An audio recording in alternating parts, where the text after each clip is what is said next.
We are live and alive.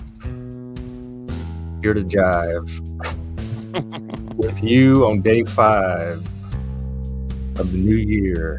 I can't believe it's already day 5 of 2024, man. It's like it's flying by already. We're 5 days into the future. Yeah, I have some fun stuff today. I have a couple of videos, and then I started a conversation with Friedrich Nietzsche about community building that yielded some very interesting insights that we can contrast with the stuff that Socrates and Aristotle was telling us yesterday. All right. So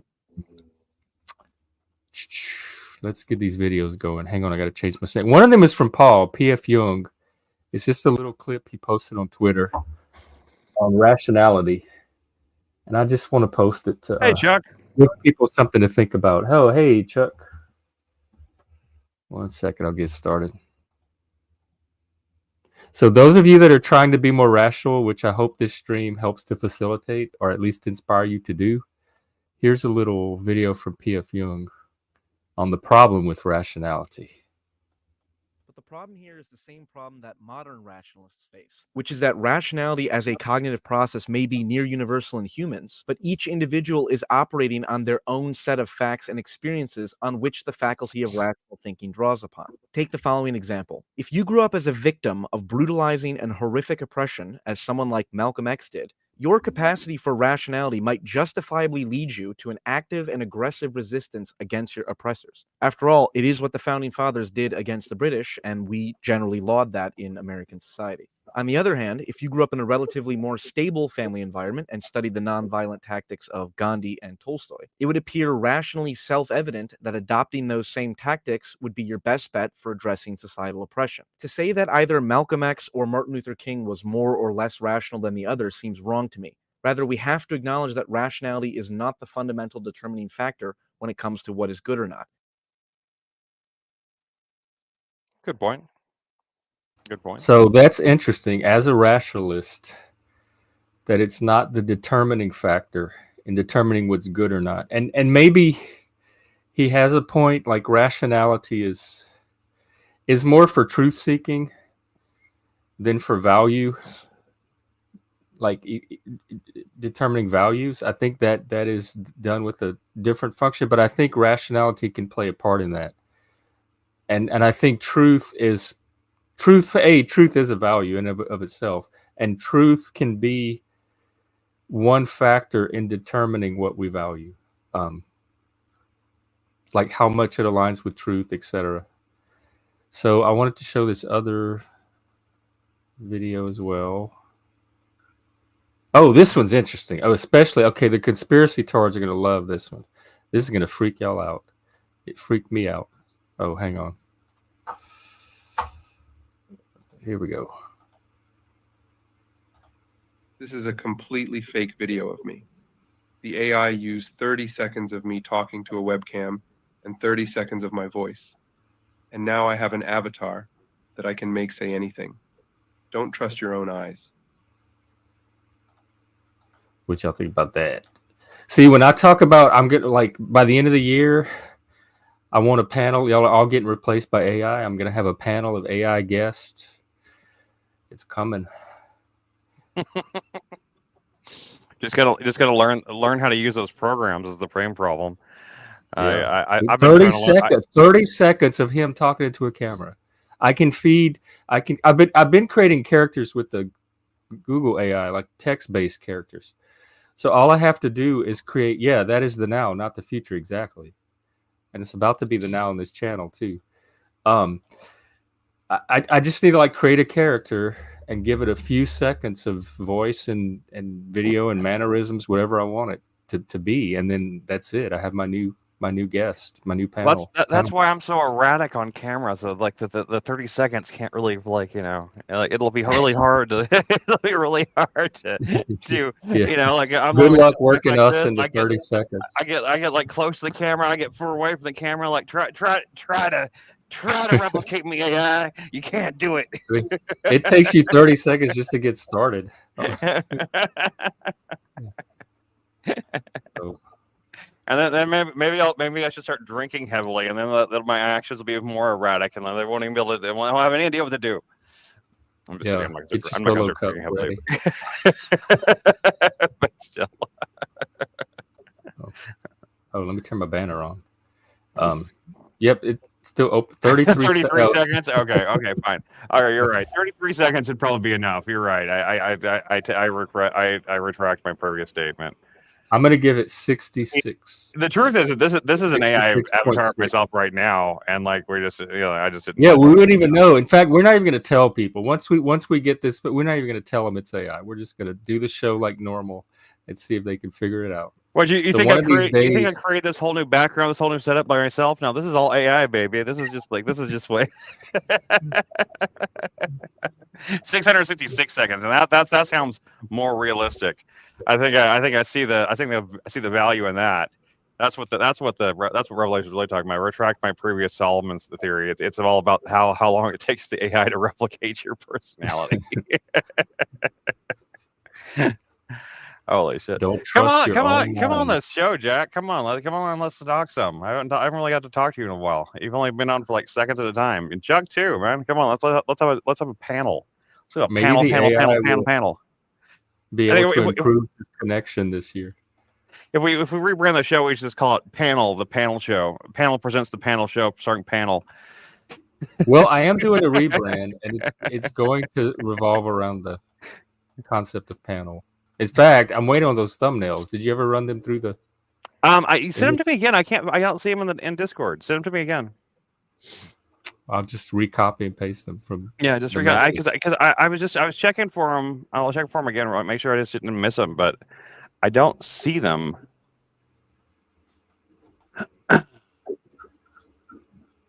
Here. And this is what the AI gave me, so I could always tweak it and get more. Yeah, I just did wanna, not. like, I see did what not the get rough this. the rough drafts look like.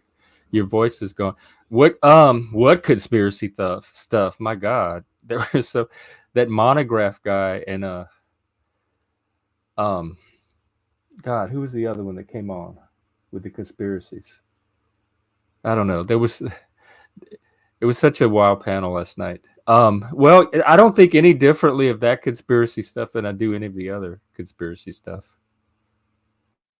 I think conspiracists is lazy or sloppy or inferior thinking. Their thinking is a more nuanced process than conspiracists engage in. And so to me, it's like, I don't know, kind of like fast food thinking compared to the real thing. And I can catch all the little steps that are missed and all the little holes in it. And that's what bothers me, because it passes itself off as something that I have a great respect for that is actually not a good representative of, which is thinking or rational thought. And speaking of thinking and rational thought, I started an AI conversation. We talked with Socrates and Aristotle yesterday on community building and the value of community, etc. So I have the same conversation with one of my favorite modern philosophers, Friedrich Nietzsche, Friedrich Nietzsche. Fried rice, Nietzsche. Yeah, fried rice Nietzsche. And it says that, and this is a good one to talk to, because he has two sides to the issue. In one sense, he celebrates community as a source of shared values. Hey, that's what I'm saying. Traditions and creative energy. We got that can inspire and empower individuals. And on the other hand, he criticizes community as a breeding ground for conformity, mediocrity, and resentment, stifling individual growth and expression. This is pretty much all the stuff I fight against. And I try to make this a space where that's at a minimum. So I'm not so much worried about the dangers. Yeah, those are dangers of community if you build a community wrong. If you don't know what you're doing, if you don't know how to build a community. If you build a community the wrong way, then yeah, those things can happen. But that's not something that, I mean, if that happens, that just means that me or you or whoever built the community fucked up. That's what that means. They don't know what they're doing. Fortunately, you have an expert community builder involved here. I've been doing it my whole life, and so I'm not. I mean, I have been too. I'm confident in my ability to steer clear of most of what Nietzsche identifies Like, as the dangers of not community. one community I've ever built around myself, even when I didn't know I was building communities, even before I even was conscious of the fact that's what I used to do everywhere I went. I used to build communities everywhere I went, and I'd always find, like, like-minded people and bring them together and like get Yeah. things from them to do and stuff like that. I always did that, and not one time did that ever happen. Everybody always remained individualists and always remained, like, keeping them together. Keeping the community together might have been a difficult thing, but like turning into some conformist, like blob like that never happened. So I mean, I don't have that much fear of that happening. So,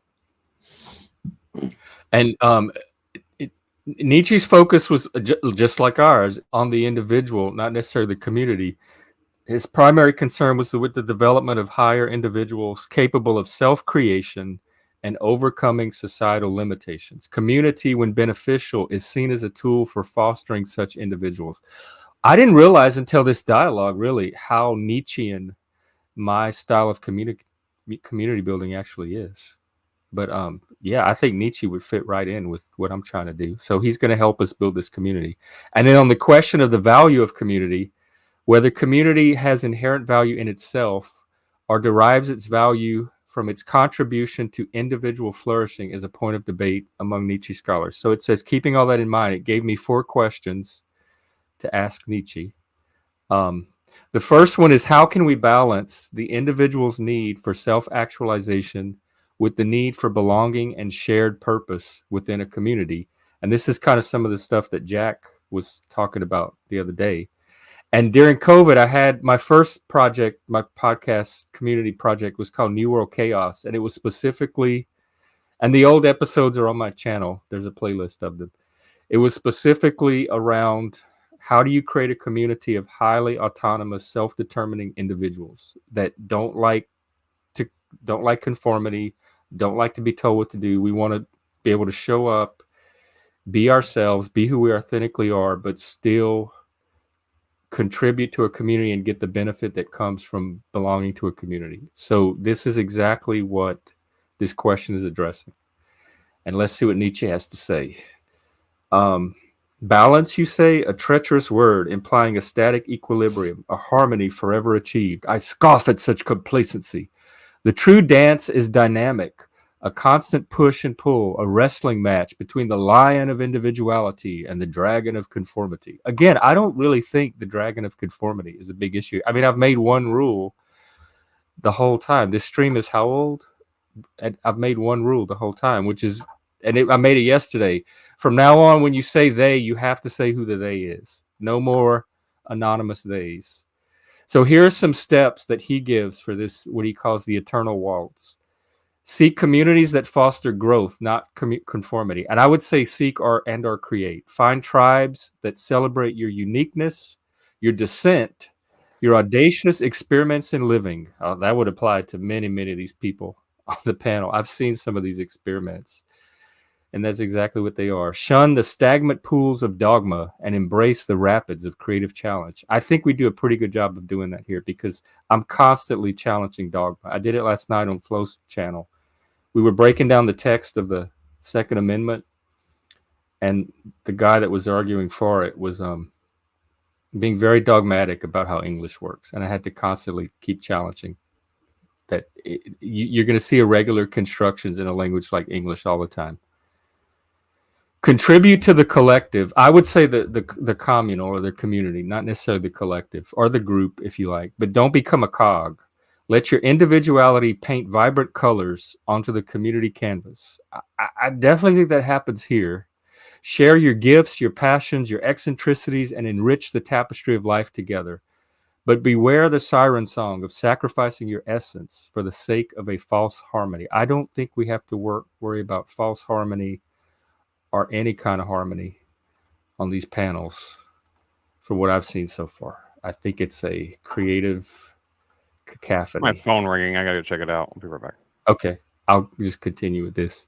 Oh, here's one I'm big on. I did a whole episode on it somewhere on my channel. Embrace healthy conflict. Disagreement is not the enemy of community, but the crucible where iron sharpens iron. Challenge assumptions, question norms, and let the sparks fly. Only through the friction of diverse perspectives can true progress be forged. I'm quite proud of how well we let the sparks fly on here and some of the other YouTubers that we're part of. So I think we're well on our way to healthy conflict. It's knowing what to do with the conflict once it happens, and suppressing it and stifling it and avoiding it and trying to stop it from happening. I don't think is the right thing to. I've talked about this before, but Scott Peck has this book he wrote on community building and the different stages of community, and he calls the beginning stages a pseudo community, where everybody gets together, they're nice and friendly, but nobody's really engaging at any kind of deep level, and you haven't really peeled the layers off yet of people who they really are, because everyone's just trying to put on their best face. And it takes conflict to move it from the stage of pseudo community to an authentic community, and it's through conflict. In fact, Nietzsche's the one that says our spirit unfolds itself in fighting. It's through fighting and challenge and disagreement and adversity and that clash of perspectives that we learn who we are. And so a Yeah. true community is Yeah. going to allow that to happen, so the authentic individuals can emerge, and because that's what you want in the community. You want it to be a community made up of authentic individuals, and you can't have that until something like conflict brings out that authenticity. Well, what that really his perspective on community really reminds me of the same perspective that C.S. Lewis gives on community in The Four Loves, and also in a couple of his fictional books like Perelandra and The Hideous Strength. He has there's a character in That Hideous Strength that that specifically is a character that disagrees with him on everything, and like he has him as part of his closest inner circle, because he wants, like, because he believes that same kind of like thing that like what is it, Abraham Lincoln said, like if you're stupid, you surround yourself with smart people, and if you're smart, you surround yourself with smart people that disagree with you.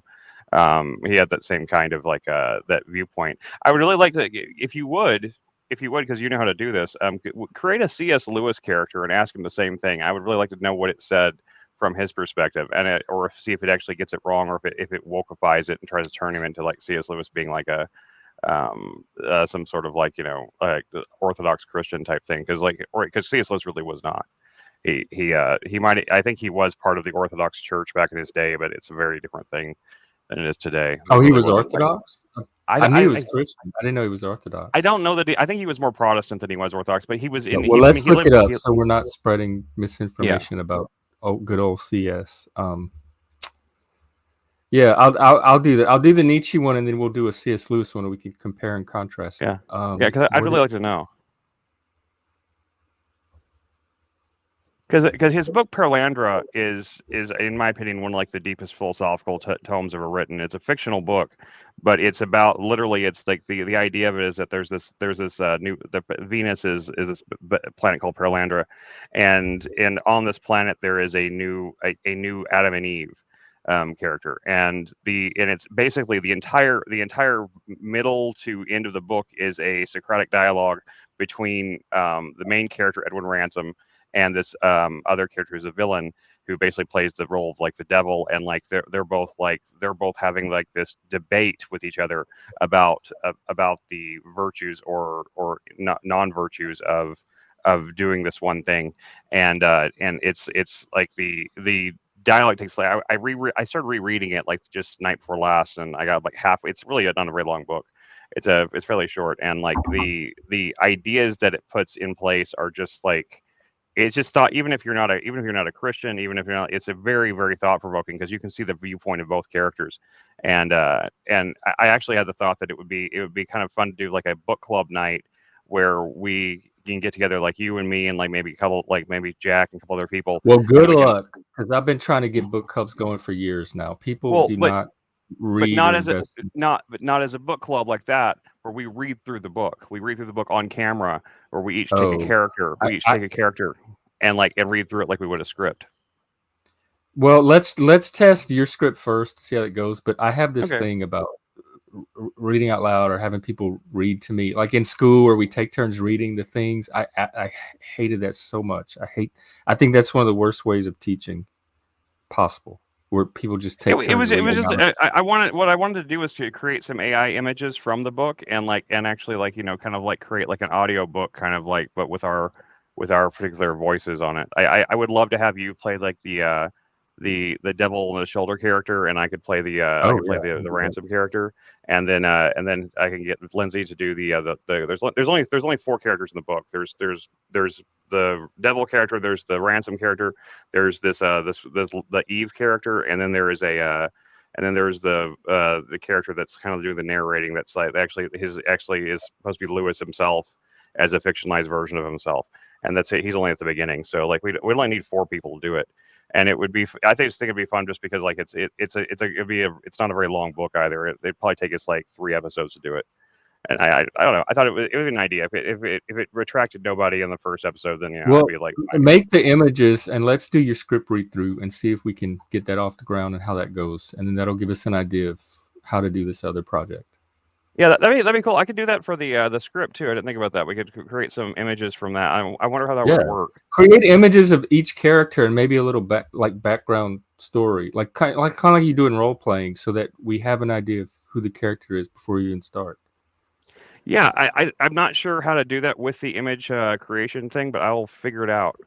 I think it just sounds Just like describe a fun thing. describe each character. Just tell them I'm writing a script for different characters. This is the character. The first character is so and so. He's this. Can you create an image that embodies him? Okay. And see what it gives you. I'll give it a shot. The images. I'll give that a shot tonight. Yeah. Okay. Let's go to the next question for Nietzsche. Sure. Can a community foster self-creation rather than suppressing it? Yes. How can we build communities that encourage individual growth and critical thinking? Okay, so I like AI because it breaks everything into like bullet points and action steps. The first one is to plant seeds of dissent, encourage questioning, doubt, and healthy skepticism.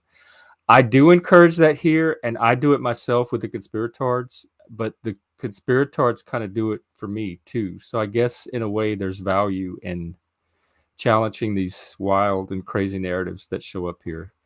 Let the Socratic gadfly buzz in every corner, challenging assumptions and poking holes in comfortable narratives. That is what y'all do.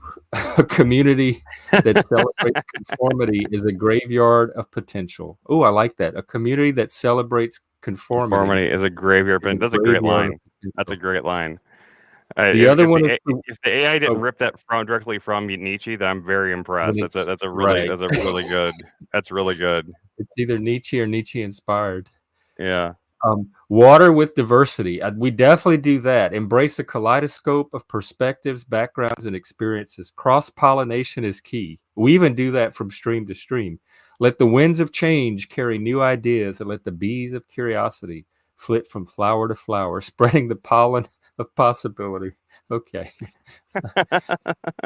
Nurture the roots of autonomy. Encourage individuals to chart their own paths, carve their own niches in the communal landscape, provide opportunities for independent learning, exploration, and critical engagement with the world. A community that dictates a singular path is a prison for the soul. We do provide these. I've talked about the Discord being the extension of what happens here on the live stream. We can do workshops, discussions. We do movies currently. We have some games that we play every now and then. We played one for Christmas or New Year's Day. We played that game, and there are these opportunities already, and all it takes is other people getting involved and the interest to be there for us to provide more. And then as far as charting your own path, I actually gave Tommy a compliment last night.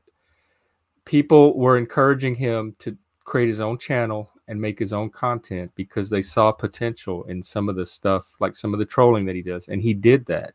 And I said, I highly support Tommy's ability to be independent and start a channel of his own so that he can get his own particular point of view and voice out there.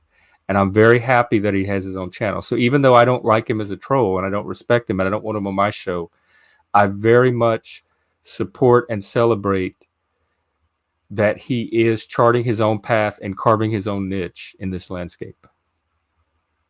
I just want to make a comment. Oh, sorry. Okay, I was going to say, Jack, of course this is funny and interesting. This is our show. It's always funny and interesting. Yeah. One or the other. So hopefully both, like a nice balance of both, but hopefully at least one or the other. If it does get boring, let us know and we'll try to spice it up. I am from Louisiana. Prune the weeds of dogma. I definitely do that. I was trying to do this on Flo's panel last night. Beware the creeping vines of unquestioned authority and rigid ideologies.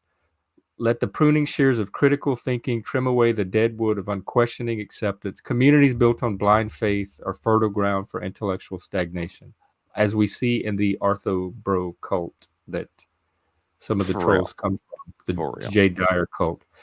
And my favorite, celebrate the fruits of individuality, applaud the blossoming of unique talents, the flowering of diverse perspectives, and the vibrant tapestry of self-expression. Let the community be a stage, not a cage, for the individual's grand performance. It is definitely that.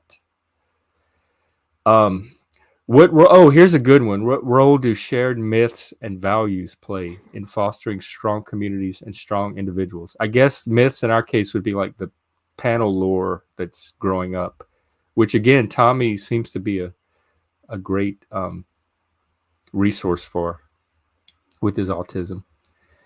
And strong and shared myth and values can play a double-edged sword.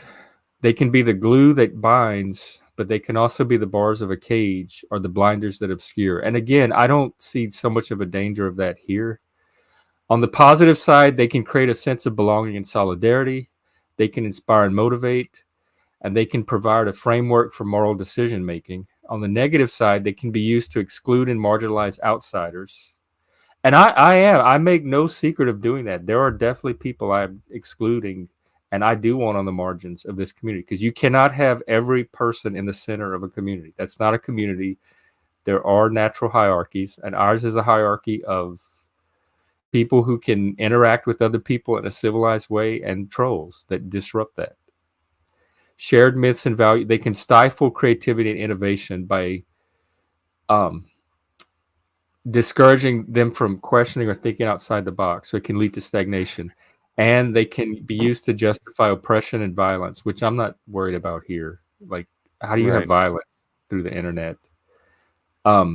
So Well, how I can we mean, harness it the can spread to power? real life, but yeah, I'm not worried about it here. Well, yeah, and if that happens, I guess we'll deal with it. But Yeah. our law I'm enforcement not will I'm deal not with worried about that. it.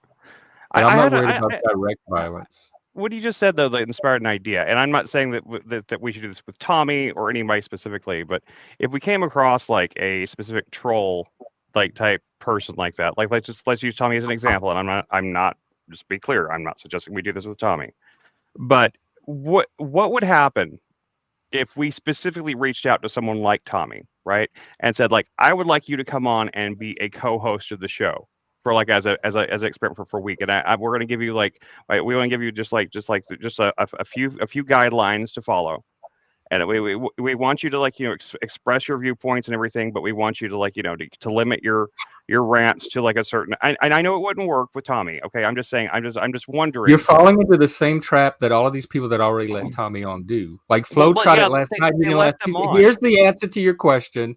They are not reliable. They cannot be relied on or depended upon to work within the framework that we set out for them. That's what I'm talking about. Civilized people who can Okay. interact with and Fair people enough. who cannot. So that's the short answer to your question: is reliability, trust. That's fair. I cannot That's fair. trust those type of. Plus we do that with Joshua Jones, we do that with Hank. So there are trolls that can come on and do that, and we already are doing that with those type of trolls. The ones that can't, you're not going to rehabilitate these trolls. And people like Flo and other people think that you can have the trolls on the panel and give them an opportunity to like bring out their higher potential or let them be something more than a troll. And I've seen it over and over and over. The trolls always win. Okay. That's what a troll is. I know what a troll is. I know troll psychology inside and out. I know what I'm working with. I do too. With somebody like Tommy on the panel. And I see this naivety over and over and over for people that think it's like summoning demons, that people think they're going to summon the demon onto their panel and they're going to somehow control or master the demon and not have the demon master them. My theory had nothing to do with like allowing them on the panel. My theory was but to specifically invite them and give them a degree of responsibility, and to make because them. they cannot be trusted with that responsibility. They have proven that over and over and over and over Fair and enough. over and It was a over. thought experiment. It wasn't something I really wanted to And try. the It was ones just a that thought can be experiment. trusted with it get it on here already. Yeah, it was just a thought experiment. I had this idea of just like, because I know that there is a psychological effect that people have, um, like whenever whenever they're given a specific degree of responsibility and things, and sometimes that changes the way they act. I was just curious if you thought that there was any possible effect of that. I wasn't suggesting we do it either. Well, you were asking me why we don't do it. No, I'm Why not asking I why we don't don't. do it is I'm not asking because why we I'm don't not do an idiot. I pattern match very well, and I've already seen the pattern and why it will not work. it. Yeah, And I've okay, yeah, already that's fair. identified the reasons: trust, reliability, dependability. It's not there. There's a quality you need in the other person for that to work that is not present in the trolls I've watched. And I've watched That them is enough to know. I know what the quality is when I see it, and I've watched them enough to recognize and satisfy to myself that it is not present in the trolls that you named, like Tommy and Snafu. I mean, I just used him as an example because we were talking about him. I wasn't really talking about him, so I don't even have And one in I've mind. watched that experiment. I've watched other panelists run that experiment. Okay, Every time it goes the same way. Every single time it goes the same. that's fair. Talcott does it constantly. Flow State does it. Machine does it. Every single, like, how much data do you need from an experiment to be comfortable about the conclusion of that experiment? Right. I mean, that's Go fair, find man. I me mean, one instance of somebody letting Tommy or Snafu on their panel and it going like you just described. well, like I said, I wasn't talking about just letting them on the panel though. I was talking about like specifically reaching out to someone, not Tommy, but like someone specifically and saying like, we want you to come on and be like a co-host on the panel, and we're giving you this kind of responsibility, and seeing if adding that degree of responsibility would change their perspective at all. And you're right, it would probably not be anything like that. It would probably not work at all. I'm I was just just a saying, thought experiment. I'm going off of experience. I'm just going off of my own experience that I've already seen so far. Like, that's enough data for me to be able to predict what's going to happen. If you want to try it. But I'm not trying it on this channel because I already know what's going to happen. I respect what I'm doing here too much. It's not like that, man. It's not like, I was just a thought experiment to talk about. I was just a conversation piece. I'm not actually about to do this. I mean, Well, it's not even a thought experiment because it's been run over and over and over on these other panels. It's not even a thought experiment. I mean, I guess that's true because Machine did make him a moderator. I think that's probably what Machine was trying to do when he did that. And I think I see I see that now. I didn't think about that. I did not think about that as something that actually was run. Because I was talking about like, if you give them responsibility, if you give them like a job, like something like where you're saying we're wanting to like make you part of the team, like if that would change them at all. But you're right, like the T-Mail did that because he made Tommy a moderator, and it went just as badly as What anybody can imagine. responsibility would you give Tommy? What specific responsibility? I don't know specifically. I was just thinking. It was just a thought experiment type thing, just in terms of building communities. Carry the thought experiment out to its conclusion. What responsibility would you give him in this thought experiment? I would, okay, in that experiment, let me see, because I did not think about it that far ahead. To be honest, it was off the top of my. This was off the top of my head completely. This is not something I thought out real clearly. Well, if you do think of one, we can come back to it. I want to address Frank's question because he does make a good point, and we just other people have tried to convince me of Tommy's value as well because they see something in Tommy that I don't see. So this is that thing about challenging perspectives and viewpoints, and this is a good opportunity to do that. What is Tommy's value that I'm not seeing? Because I put him on the same tier as Snafu. I think he has a little more going on intellectually than Snafu, but I think the same motivation and the same experience of him on a panel, to me subjectively, is not that different from my experience of Snafu. He's a disruptor. He's an attention seeker. He's a chaos agent. And not saying chaos agents don't have value, because I consider myself one myself at times. But I'm not looking for chaos. I would send a chaos agent to like an enemy panel to disrupt their panel. I'm not looking for a chaos agent to come on our panels when we're trying to create this community that I think is better than having chaos to disrupt that. Yeah. So like No, send that's Tommy to fair. somebody. That's what Machine was saying one day. Like he's trying to learn to weaponize Tommy so that he can send it, like use him for his purposes, and send him to like I don't know toilet bowl's panel or something. But I'm not doing that. I don't have enemy panels that I'm trying to disrupt. I don't care what Right. other people do in their I, panels. I, I'm I only was worried about I this was thinking stream. more. I was thinking more about instead of like I'm not trying to weaponize them or trying to use them. I was thinking about like if someone has some kind of degree, and I'm not talking about Tommy. Once again, I use Tommy as an example because we were talking about him.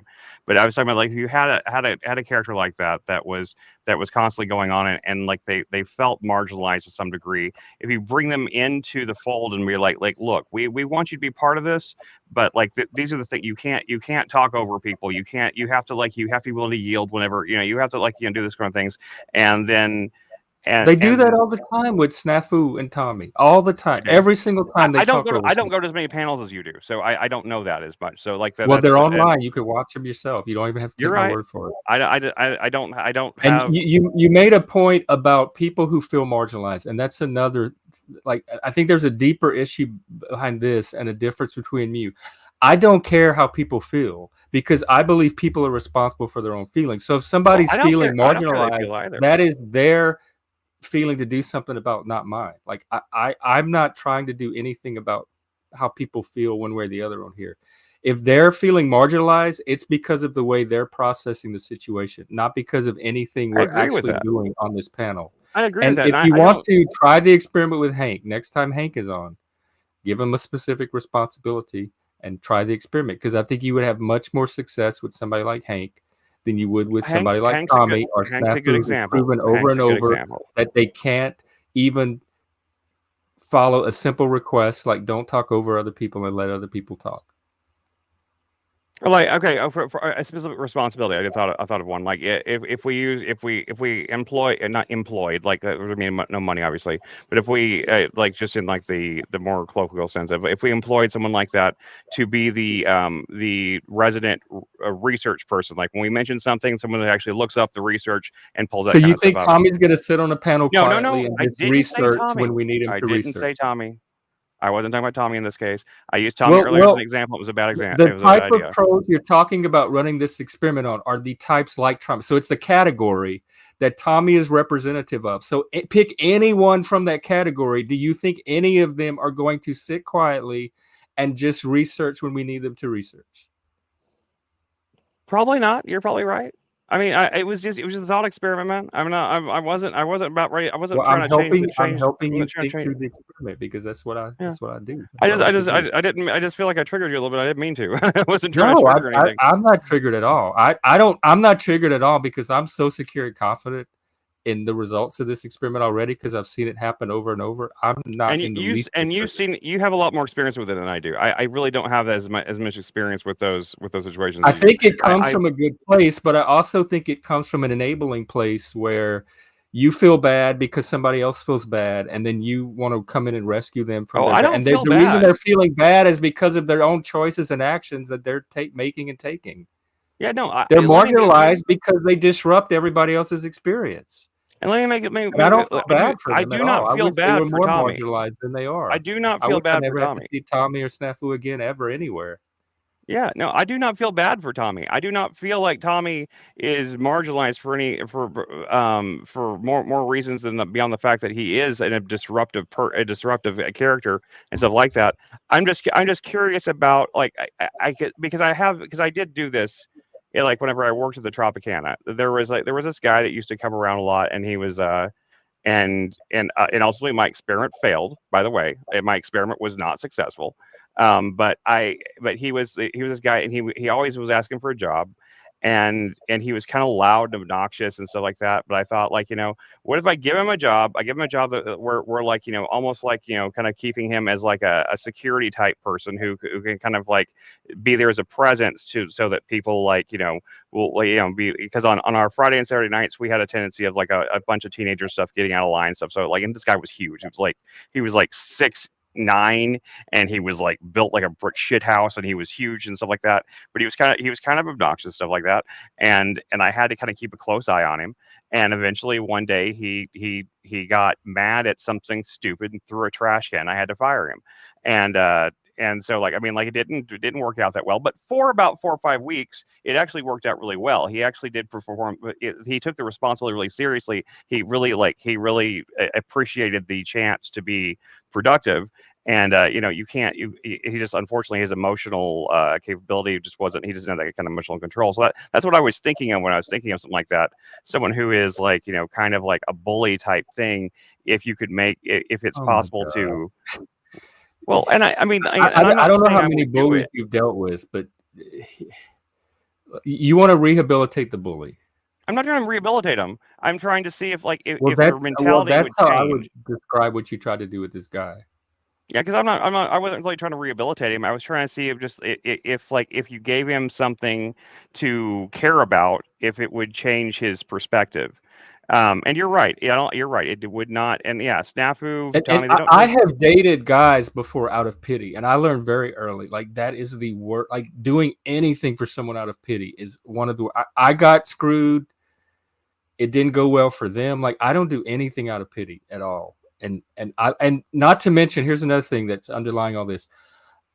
I am somebody else's Tommy. I am other people's Tommy often. I am the problem child. I am the one that they find disruptive or they have issues with or obnoxious or Right. whatever. And I have had people over and over do exactly what you said and give me that responsibility and that trust. And I have valued that, appreciate it, taken it as an opportunity. I have done with it exactly what you're describing. So I know the type of person that would respond to that because I am that type of person, and I know how to recognize it in others and when it's there and when it's not there. I don't see the quality that I have that allows me to do that when people give me trust and responsibility in Tommy. I don't see that in Yeah. Snafu. I don't see that And in once any again, of the shows I'm I talking wish about. Like I I think I wish have a I had pretty never good said eye. Tommy. Plus, I've worked in special ed. I worked at analysis. Like I know which people can be developed. I know how to identify potential and develop it. And when the potential is not there, or when it's there but it's just not going to be developed, or I'm not the person to develop it. So if you want to run this experiment on anybody, go ahead. But I know I feel secure in my judgment about who I'm able to be effective with or not. And That's we have fair. a Tommy fan I in the mean, audience. ultimately, we agree on this. I do occasionally try to put out like some just a conflicting type just idea, just to just spark conversation. I'm not trying to like say that we do this tomorrow. I'm not saying that. I was wondering what your what I your know thoughts on it were. we're playing Yeah. through an idea, and I hope I'm doing a good job of making my case Hey against it. Chuck, what's up, man? What's up? And Hey, also, What's up, fellas? I want to shout out to Spaz and Just Frank in the comments. I wasn't yeah, paying I much to the wouldn't mind if comments just Frank now. came on and Yeah, because gave the Just opposing. Frank, you're saying that we're not seeing the value of Tommy, and he said like Snafu. So like, please come on, explain the value of Tommy because I don't see it myself. I don't Yeah, see the we value have of Tommy. Every time I've been on a panel no. like TMLs and Tommy came on, he ruined the panel for me. I mean, he was So on like, Flows last night calling Joe Cool the N word. He had to be yeah, like, that's what is the unacceptable. value in that? We have a Tommy cupcake, but I do say that, and I said it last night. I am glad that Tommy has his own channel where people that do see the value in Tommy can go and have access to that value, and Tommy has an outlet for whatever he wants to create. I would probably die to defend Tommy's right to have that, and I would support the fact that Tommy does have that. Right. And Just Frank just said I'm like only critiquing Tommy in relation to the potential for community building that I see on these panels. I'm not yeah. critiquing Tommy as an individual in his Nor own sphere of influence. was I speaking of him as an individual. I was speaking of him as potential for community type thing.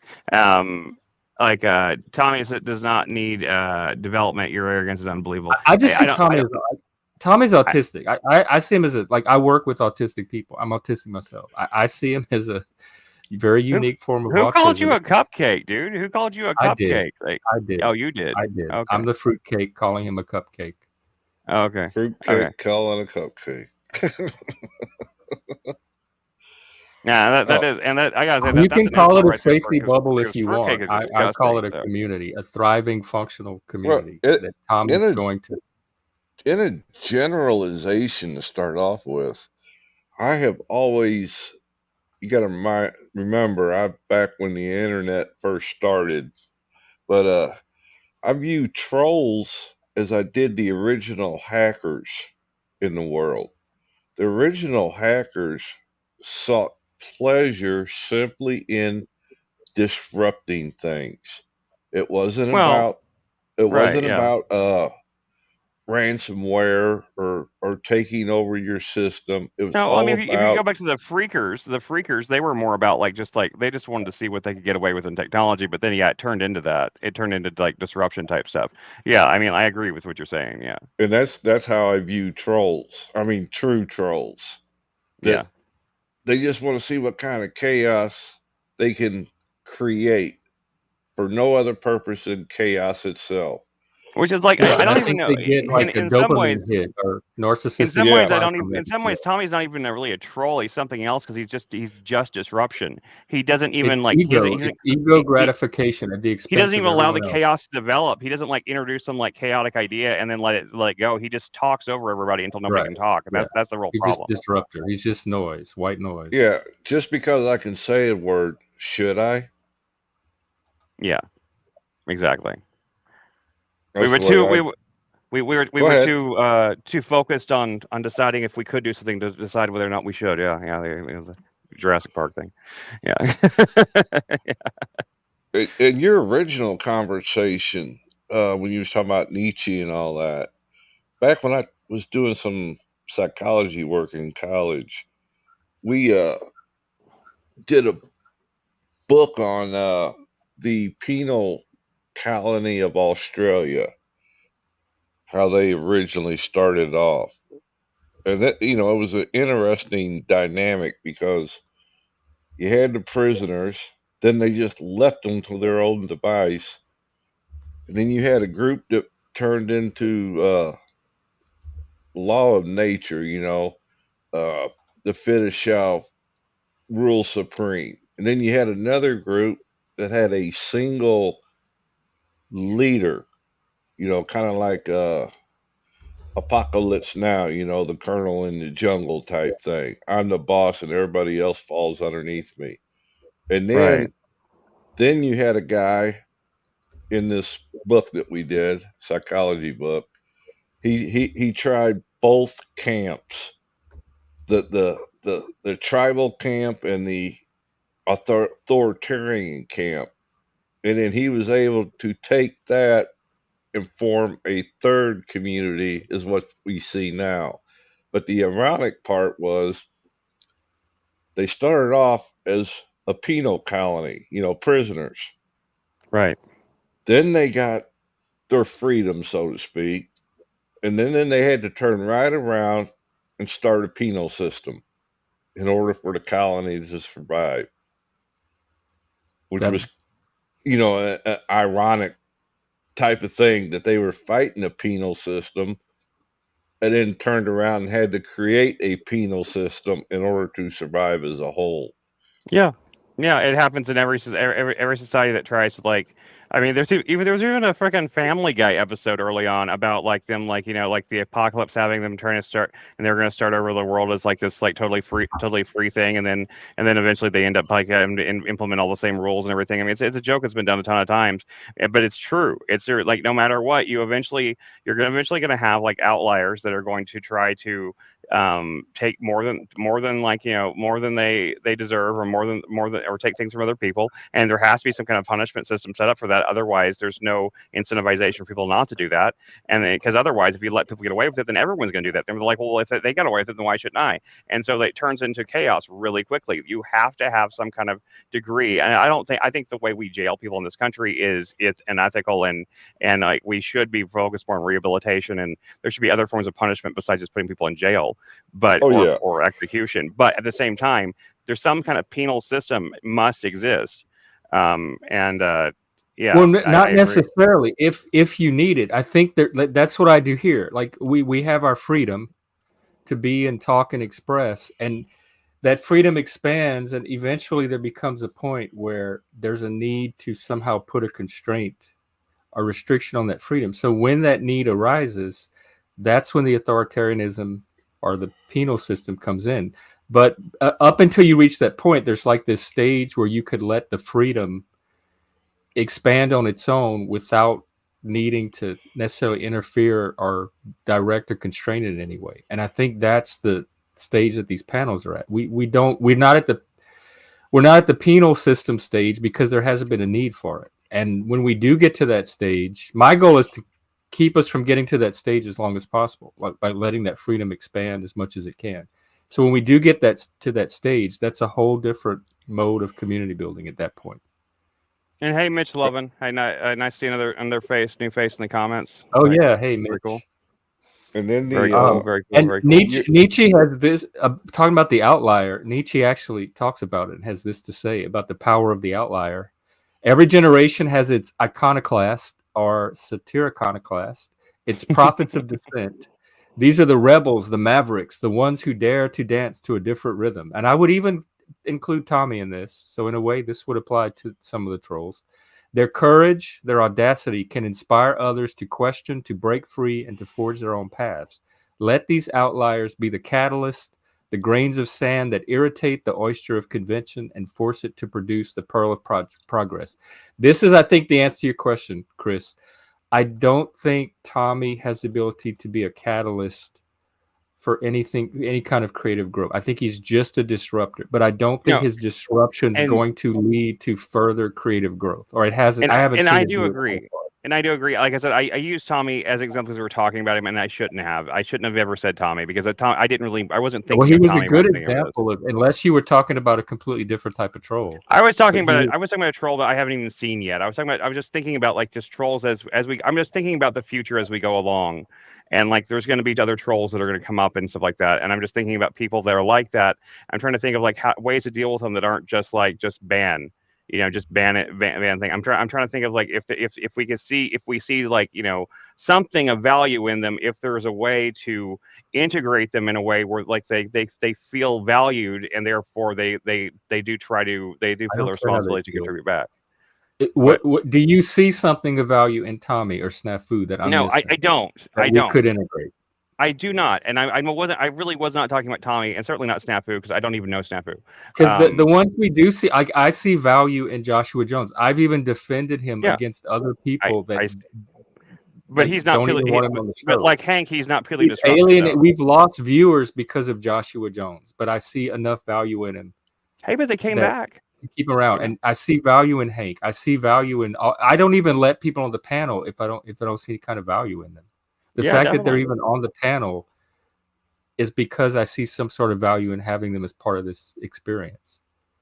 Yeah, definitely. And so if there's value in Tommy that I'm missing, I certainly didn't see it on Flow State last night. Just Frank says that we should not compare Tommy with Snafu. That's just wrong. He's seeing a distinction between the two that I don't see because they're generally the same cat. They're the same species of trolls as far as I'm concerned. And I did say I think Tommy has a little more like higher cognitive functioning than Snafu does, but I think their effect is generally the same. I'm generating that conversation with C.S. Lewis right now. Oh, hang on. Fucked it up. Let me see here. There was a thought I just had, and I freaking forgot it. God damn it. Oh well, I guess it'll be fine. I'm excited to see like we've got a lot. I'm always happy to see a lot of new faces in the chat. I love seeing a lively chat. That's always like the highlight for me. Happy about that. But there's something. That's the whole reason I started the stream was to have viewers to interact with. In the meantime, I'll have to interact with the machine. Mitch has got a question for me, but I need a little more information. I can't remember exactly what he's talking about. What is ESN? You say meet Snafu and have him call you a pedo. I've already been called a pedo on TML's chat a few times just because I had my daughter on there with me once, and people were calling her a purse baby and saying that I was suggesting I was doing like something perverted with my daughter, and so like I've been called a pedo. Our ex roommate which at one point was a good friend of mine that I had to kick out, also was accusing me of child trafficking at one point, even though like I never left the house, so I don't know how I was doing that. But yeah, so I mean I've been called stuff like that. It doesn't really bother me. People can call me all the kind of fancy things they want. Let someone come and investigate my life and like look how chaotic it is and be like, oh yeah, this guy's definitely making money off of like trafficking human beings. Like I'm not a I'm not a threat. I'm not threatened by any of that, so don't worry about it. People can call me whatever they want to call me. They can call me any name they want. It's just a bunch of bullshit as far as I'm concerned. I don't really give a fuck. Okay, we have a problem. The AI has no idea who C.S. Lewis is. What? Oh my I do god. not have enough information about that person to help you with your request. I'm a Wow. large language model, and I'm able to communicate and generate human-like text, but my knowledge of this person is limited. Wow. So I'm trying to. Well, What can I tell it? Like, as somebody who's never heard of C.S. Lewis, how would you? you can I guess you could expand it. His full name is Clive Staples Lewis. I don't know if that makes a difference, but I mean, almost everyone knows him by CS. I don't even know that there's many people that even like know that. I mean, that's like kind of a rare bit of knowledge to know that his name was Clive Staples. But that's just I bizarre. see. You're referring to the esteemed Clive Staples Lewis. So that guy, polymath, with intellect and imagination, painted words both fantastical and deeply insightful. Okay, that's bizarre. Like that, it does not recognize the initials that everyone calls him by. That's bizarre. Even his books, the spines on his books even say CS. They don't even say Clive Staples. That's just insane. That's funny as shit. Yeah. Well, now he knows more about it than we did. Oh well, AI. Oh, you gotta love it. Gotta love it. All Yeah, right, let's see and what he has to say Jeff about community. earlier had read that about forming a colony off of faith alone that it's going to work out. That's like that picture of utopia that you just believe that everyone's going to do the next right thing in your society. Who said that? Who said about forming a community around faith? I didn't hear that part. I'm not going to mention names. Okay. I mean, was it on this Mitch, you panel can just come now? up if you want.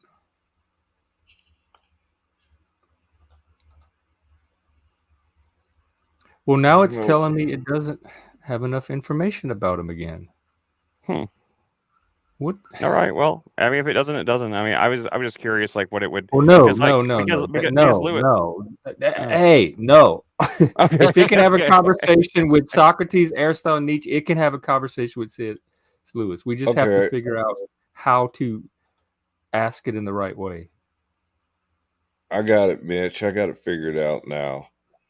I'm just talking about the way the federal government worked. That you think you're getting through the crack or getting by with something, but the way the government works, they'll figure out a way to come back around and get you if you're not conforming to their rules, is what I was talking about. There was a fella in Georgia that had filed as he relinquished his citizenship in order not to pay federal tax or pay taxes. Yeah, But yeah, yet the he's sovereign citizen but thing. yet he's still in the States working and bragging about how he's getting a full paycheck now. Yeah, he'll get actually arrested eventually. So Because whether you're a foreign citizen or not, you're still somewhere in the rule book. You got to pay taxes. yeah,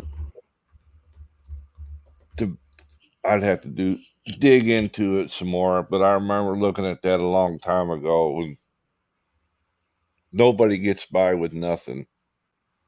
They might for a while, but eventually Uncle Sam will try to figure out a way to get you back.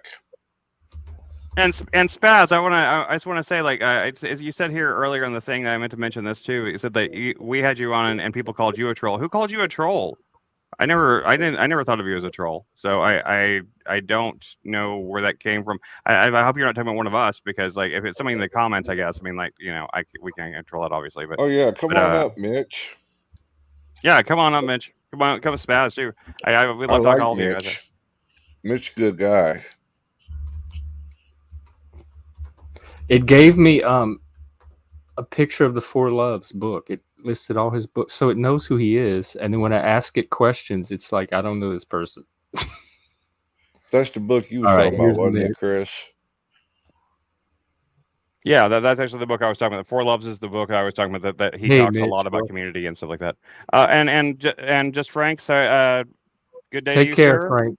I do appreciate you coming and Yeah, offering I your do. Yeah, perspective.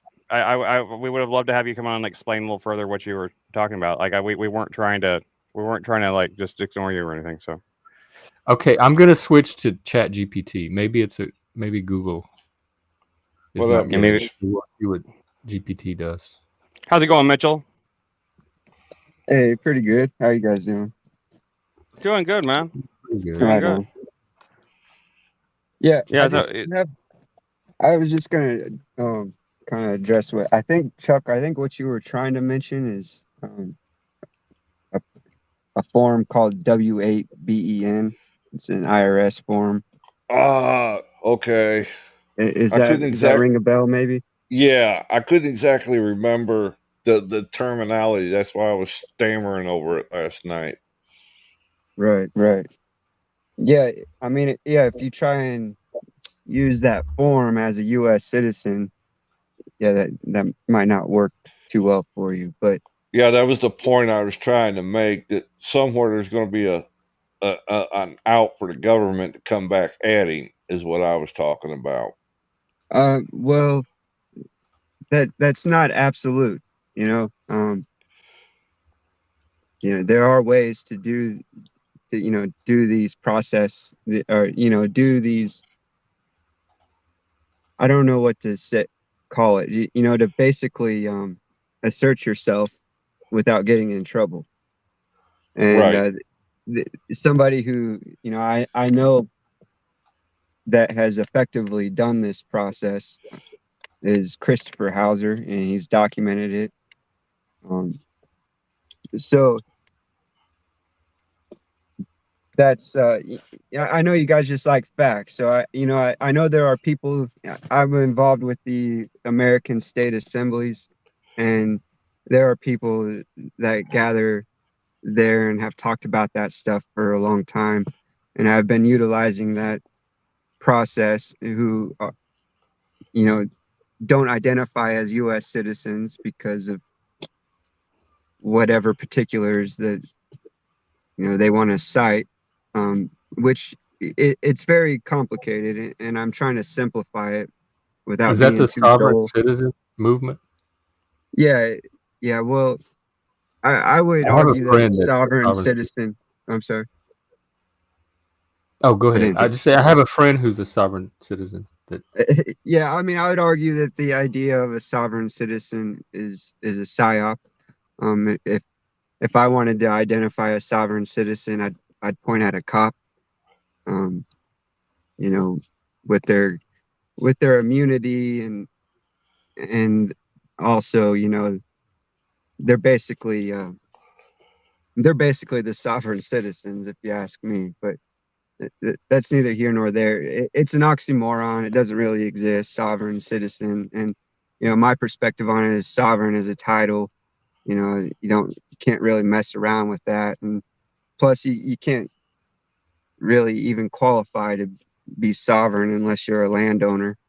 And that's a whole nother story. But so Oh yeah. that the idea is just doesn't even really exist. But the concept is surrounding the idea of the 14th Amendment, U.S. citizenship. And my perspective on it is people before they were converted to U.S. citizens, they basically had allegiance to the state. They were state citizens. And that's where the confusion really comes in, is a lot of people don't realize that conversion was made. And so essentially the U.S. is identified as, Washington, D.C., and that's, you know, it's pretty complicated, but I'm happy to cite some sources if you guys want facts, and get your own perspective on it. I just wanted to try and maybe have a little bit of a conversation, about there are people that are effectively, doing it the right way. If you're out there trying to, you know, get away with something or whatever, it's not going to work for you. If you're out there trying to, you know, uh, I don't know what to say exactly, but game the system. What are they you're trying just to trying to do? manipulate things, for your benefit and essentially commit fraud. It's going to bring problems. And if you don't know what you're doing, it's a little bit of this knowledge is very dangerous. So Danger, yes. it's very possible to get in trouble because people aren't willing to go all the way with it. What kind They're of looking things do for an they easy try to way do? out. Sorry. Well, what brought that up last night, Mitch, was the fellow works for the State Department, and he made the statement that in order to do that, you had to leave the United States. And I was trying to tell him, no, you don't. There's people here doing that that have not left the United States. Right. The And United States isn't the land, and it's clearly memorialized in law and by the letter of the law. So, Well, we what do can you think? interpret it however we do. But sorry, I yield. No, no, no, no, Yeah. no. I was really curious because you're someone who actually knows about this stuff, and like I've always been curious about this stuff, and I've never found a lot of very confident sources on it. To be honest, I've heard of two things that in the sovereign citizen type movement that I always thought were very dubious and very very sketchy. Even though they seemed to even though the evidence they provided looked very very convincing, even though it seemed like there's no way it would work in real life because it seemed like very akin to magic. One was the accepted for face value thing. Have you ever heard of that? Yeah, I've heard of it. I don't get into all of that. Is that the I'm bill, Okay. not like the looking pay the to bill thing? discharge Yeah, debt. it's like it's If I when agree to you get a pay, bill in the mail, you write right. accepted for face value on the front of it, and you send it back to them, and supposedly it cancels your bill. It sounds ridiculous, but there is like a whole there was like a book version worth of stuff I had to read that explained why, and I mean it was convincing, even though I still didn't believe it worked. And the second thing I've always wondered about the sovereign citizen movement, I had now forgotten. Let me see here. It was about yet. Let me expound on that first one for a minute while you think Sure. about that. Yeah, go ahead. And essentially, if I agree, enter into a contract knowingly and willingly, the honorable thing to do is to adhere to that contract. So I'm Yeah. not looking to get out of, I'm not looking for an easy way out or anything like that. It's not. Sure. Yeah. A lot of people want to use it for that, and those are the people that are going to get in trouble, and I have no pity for them.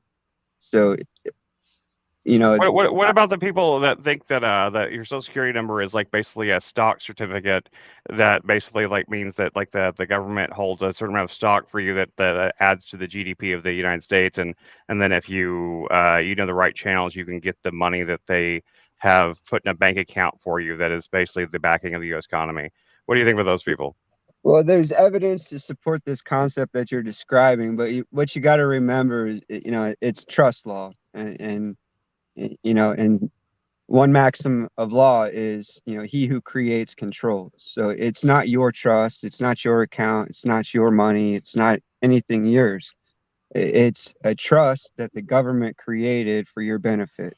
So, really, from my perspective, broadly speaking, the idea of starving the beast is to, stop the fraud by allowing them to trick you out of position, so to speak, of being the beneficiary and into the trustee position where you become liable. So that's essentially what's happening in trust law, very basically. Okay. And so you're just basically learning to utilize the trust for your benefit, and there's nothing illegal or unlawful or anything wrong with And it. how would you do that though? How would you legally actually do that? Because I've seen people talk about how Wait, you could do it, but disclaimer real quick. Keep in mind this is not a legal channel, so yeah, don't it's not a legal channel. I'm don't just turn to this asking channel for someone's legal opinion. advice, I'm and none of asking us are someone's legal opinion. experts. I'm This just is putting a Yeah. disclaimer so YouTube doesn't do anything to my channel. It wasn't directed at you Right. specifically. And nothing I say is fact or truth. I don't, consider myself to know truth. I'm just sharing my perspective. It's only my interpretation. So, that you're going to have to make of it what you will. But,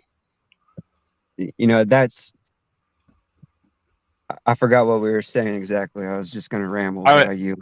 No, I was talking about just the whole thing about like the government opens a social when you open a social security number, it's like an account basically, like they open a trust in your name and all that stuff like that, and like that you can utilize it for your own benefit, that Yeah. sort of Well, thing. just Google, what is Social Security? It'll tell you it's a No, trust. I mean I have done that, but at the same time I still see no way to actually access or use it in any way. I haven't seen anybody that's done it successfully either.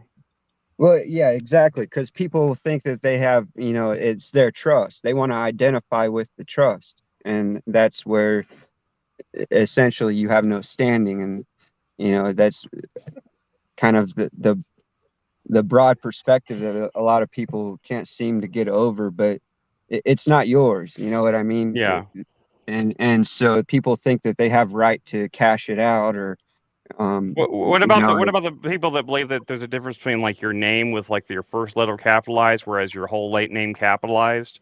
Like your whole name capitalized, it basically enshrines you as a corporation, whereas your regular name is like just like the first letter capitalized. I mean, is there any truth you think of Well, that? it's simple grammar, and I know that Jeff will comprehend this, maybe better than I can even explain it. But just look at the Chicago Manual of Styles, page 666, and it'll clearly define American It's Sign basically Language. this. Right. So I mean, it'll tell you they're telling you exactly what it is, and it's out there. It's not woo woo. It's what Okay. they're using Okay. to formulate their documents. I appreciate the actual like the references, because like this is the thing, I've seen a lot of videos, I've read a lot of things, but they don't really give the references. The last thing I want to ask you is, what do you think about the whole maritime law thing, like where people say that like there are, if you are in certain courts and they have certain things and they're saying that you're under maritime law, which is basically like the law of the sea, whereas the law of the land, and that's where a lot of these things are adjudicated at and maritime law, which is how they get away with this stuff. What do you think about that? I Yeah, mean, I mean, if there because is I've heard one. this a lot. If there is one court that is, really the law of the land, it may be considered the Supreme Court, but there's even argument against that. The rest of it's administration. They're just basically administering the rules and regulations for the society that you've agreed upon ignorantly, unknowingly, most likely, but some knowingly and willingly, and that's okay. I'm not anti the system. I'm not against the system. I just, want to do my part, based on my experiences to, not feed what I perceive to be bad. So, I So mean, do you think there's really a difference with like the maritime law thing? Do you think that's actually a real thing where like if something is done in the maritime law system, that it's actually different from a regular court? I mean, I'm asking these questions not as a troll, How not much just of trying to this get is you. misinformation or Yeah, that's basically what I'm conspiracy trying to find out. theorizing? there's I'm trying to tons of figure out like what. misinformation, there's tons of theories, there's tons of disinformation, there's tons of just blatant falsities. It's terrible. It's horrible, and there's a lot of intentional muddying of the What's waters. the psychological drive behind it all? It's people that feel disaffected from the United States government. Well, here's the thing. From my perspective, is there's no reason to complain, and complaining makes you belligerent and combatant. As defined by the law. So, if people feel that they've been wrong, there's remedy out there, and they can make claims and move on with their life. And it has to be that way. If there wasn't remedy, if there wasn't a way out, it would be considered torture. So Right. everything bad that people have to complain about the government or whatever, they're just a bunch of complaining little bitches, if you ask me. Because there's remedy out there. The government, or whatever you want to call it, the quasi governmental corporations, they're depending on people, to be ignorant to what's going on. And so if people can realize and look past all the bullshit and just analyze it for themselves, and then we could, like minds can gather, and we can have actual intellectually honest conversations, then we can make progress. And there's a lot of it going on, but I just, for me, it's kind of it gets me a little bit triggered when these conversations come up and they're short-lived, and there's just so much false Sure. No, information. And I understand that. That's why I'm trying to actually ask the questions. I really have these questions. These are not like these are not troll questions. I want I'm these, not. I these are don't genuine. understand. Maybe I'm missing the larger topic or subject. It's people who are trying to do what, or for what reason? Like trying to not pay taxes, trying to get out of paying a bill. I needed something concrete so I can understand it. well, I can't speak for anyone but myself. So if you want to know why I am involved in this, I'm happy to explain that. Yeah. But What's Sure. your Yeah, story? definitely. Yeah, what's your there are story? plenty. I want to start with the disclaimer. There are plenty of different motives for different people, and there are a lot of shitty people Trying to that game have the system. Yeah. exactly. And I don't agree with that. I'm completely against it, and I try to speak out against it as much as possible because that's what's actually discrediting people's realization and recognition for remedies to whatever they're complaining about. And so I think that for me, I was deeply involved in the system. I'm happy to give you a little bit of backstory. I was in a bad motorcycle wreck. I didn't walk for 2 years, had a brain injury, broke a bunch of bones, and so I had a successful life and career before that, and I lost everything. I had to be released, to care because I wasn't legally able to care for myself, and it was a tough situation. But me being so independent from an early age, very early age, uh, I it was just, I guess, in my blood to not want to replace my burden on my family and friends, and just learn how to handle the situation on my own. So I entered into the mental health system and tried to seek services. I got approved for this brain injury waiver to get housing, and got jerked around and pushed from agency to agency, county to county, even state to I've been state. through that. I've been through that recently. I know how you feel. Yeah. Yeah, it was just a complete nightmare. And somebody without my drive and passion and whatever you want to call it, it would kill people. And I've seen it.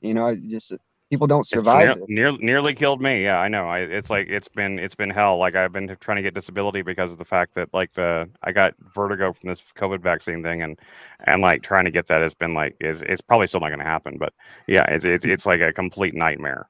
It took 2 years Right. to get to this point. So So essentially, I feel like I was forced into realizing what was wrong after some false arrests, and I ended up having to sue the state, and it was a big nightmare. But I was basically forced into understand if I wanted to get rid of my anger and my confusion and whatever you want to call it.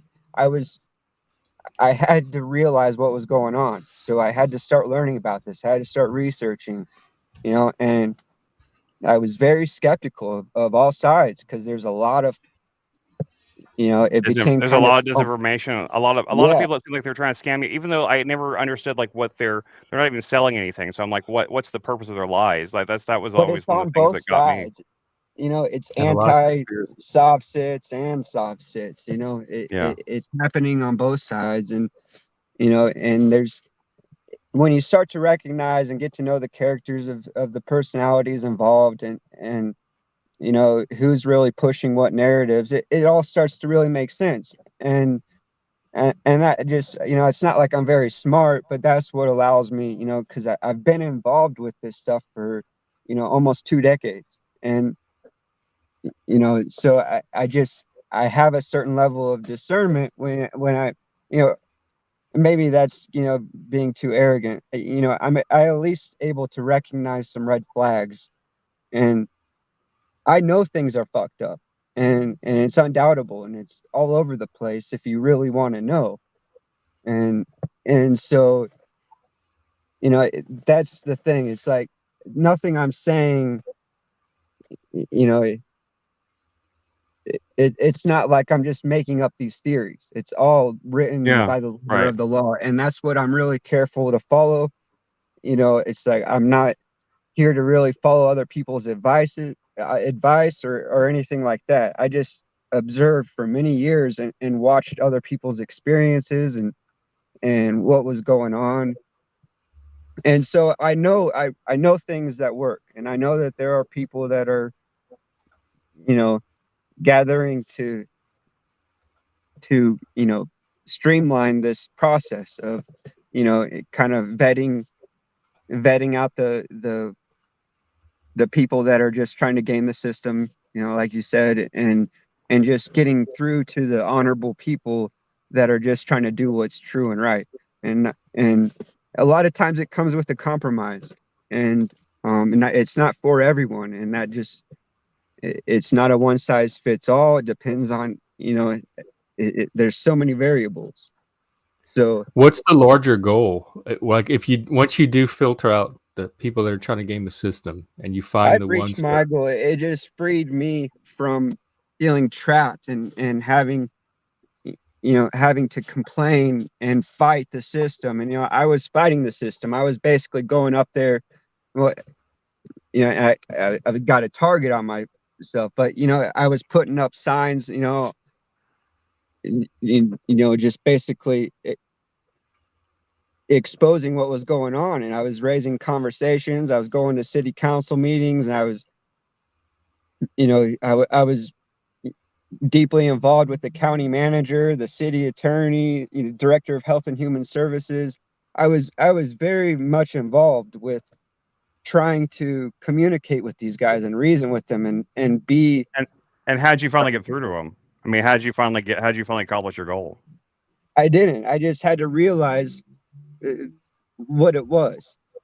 Right. Okay. Yeah, I see. There's no way. It's designed the way it is for a reason. And and I think it is you just bad. stopped fighting, But you like just detached yourself at some point. yeah, I just completely detached myself. I'm not involved with them at all, at all. And that's why, when I've dealt with a lot of cops, tons of cops. I mean, probably hundreds of cops, like 500 cops in the last 10 to 15 years. Wow. Just people, pull me over because I've lived an alternative lifestyle. I've had a hard time just, making it. I've had to make ends meet, just and so, I lived in my vehicle, lived with, friends and family at times, and, just done what I had to do to get by. And, essentially it was, that's my kind of like pride and joy. It's like, now nobody can mess with me. Now the cops don't have the right to mess with me. And when they try, they realize I have standing, and you know, and so if they do me wrong, then it's real easy for me to make a claim and get the wrongs more right and move on with my life instead I of. mean, but how did you establish that? How did you get to the point where you had that power? It was Did- just, it took years of realizing what was wrong and, doing research. And some people will get it quicker than others, and it's not for everyone. And Okay. so Yeah. Sure. I'm just trying to understand. What do they mess with? What do they mess with you for? Because you seem like so a calm common and thing nice is and like mild mannered. trespass. A lot of times they like to lean on this idea of trespassing, and just whatever. It's like a case that I'm working on right now. I pulled up. I was traveling through Oregon, and I stopped at Dutch Brothers and got some coffee, and it was in the same parking lot as an That's Ace what those Hardware. places. That's what those places are. I've seen the Dutch place. I had no idea what those. I'm sorry. I see the Dutch No, you're places. I good. didn't know what they were. So Okay. I didn't know they And were coffee places. Okay. right, no, and so the Ace Hardware lady called the cops on me, and she said that I was about to steal something. So the cops came and messed with me, and it was allegedly because they had problems in the past. So, whatever. I don't agree with pre-crime and stuff like that, but I kind of understood where they were coming from, and if they were reasonable, I'm happy to deal with it. But yeah, essentially what happened is, they with the fire department was there. They were doing a fundraiser. There were a bunch of cops there. I was out there recording, having conversations with people, just sharing my perspective with them, being very cool and reasonable and cordial. And I came to realize later they were just waiting for me to leave. So several hours later, as soon as I left, they took off and pulled me over. And they said they pulled me over. So they obtained that information, because I tried to maintain my privacy throughout that interaction when the lady called called the cops on me. But they were able to identify me, and so they used that to say that I didn't have a driver's license, because I had a DUI in 2007 and had to get a device interlock thing, and it was right before my accident. And so after my accident, my truck got repossessed, and then I got the interlock reinstalled for the remaining time, and Kansas didn't honor it. So I had a hearing in Colorado and presented the evidence, and they approved me for a driver's license. But there's a national block from Kansas on my driver's license, and it's on the driver's license, just for the sake of accuracy. And so they said they pulled me over for that, and and they would, when I described the situation, and they were able to verify it. And then they moved on. They wanted my insurance, and I didn't have it real handy. I had to look for it. And he had his hand on his gun, and he wouldn't take his hand off his gun. I was like, well, I'm not gonna look around, dig around in my car until you take your hand off your gun. Right. It's like, so yeah, that's they gave me a ticket for no insurance, which the automobile had insurance at the time. And so I went down to the government offices or whatever to try and get it resolved. And they literally shut down the entire city until I left. What? Yeah, it's all recorded. So yeah, they shut down the entire city offices. And it was a nightmare. And so they refused to let me resolve it. And so essentially my only option is to hit them with some paperwork. And and that's my remedy. And it's basically I can resolve the issue without even dealing with it. And so that's Right. the better thing to do. You see, I don't want to deal with these armed guys. It was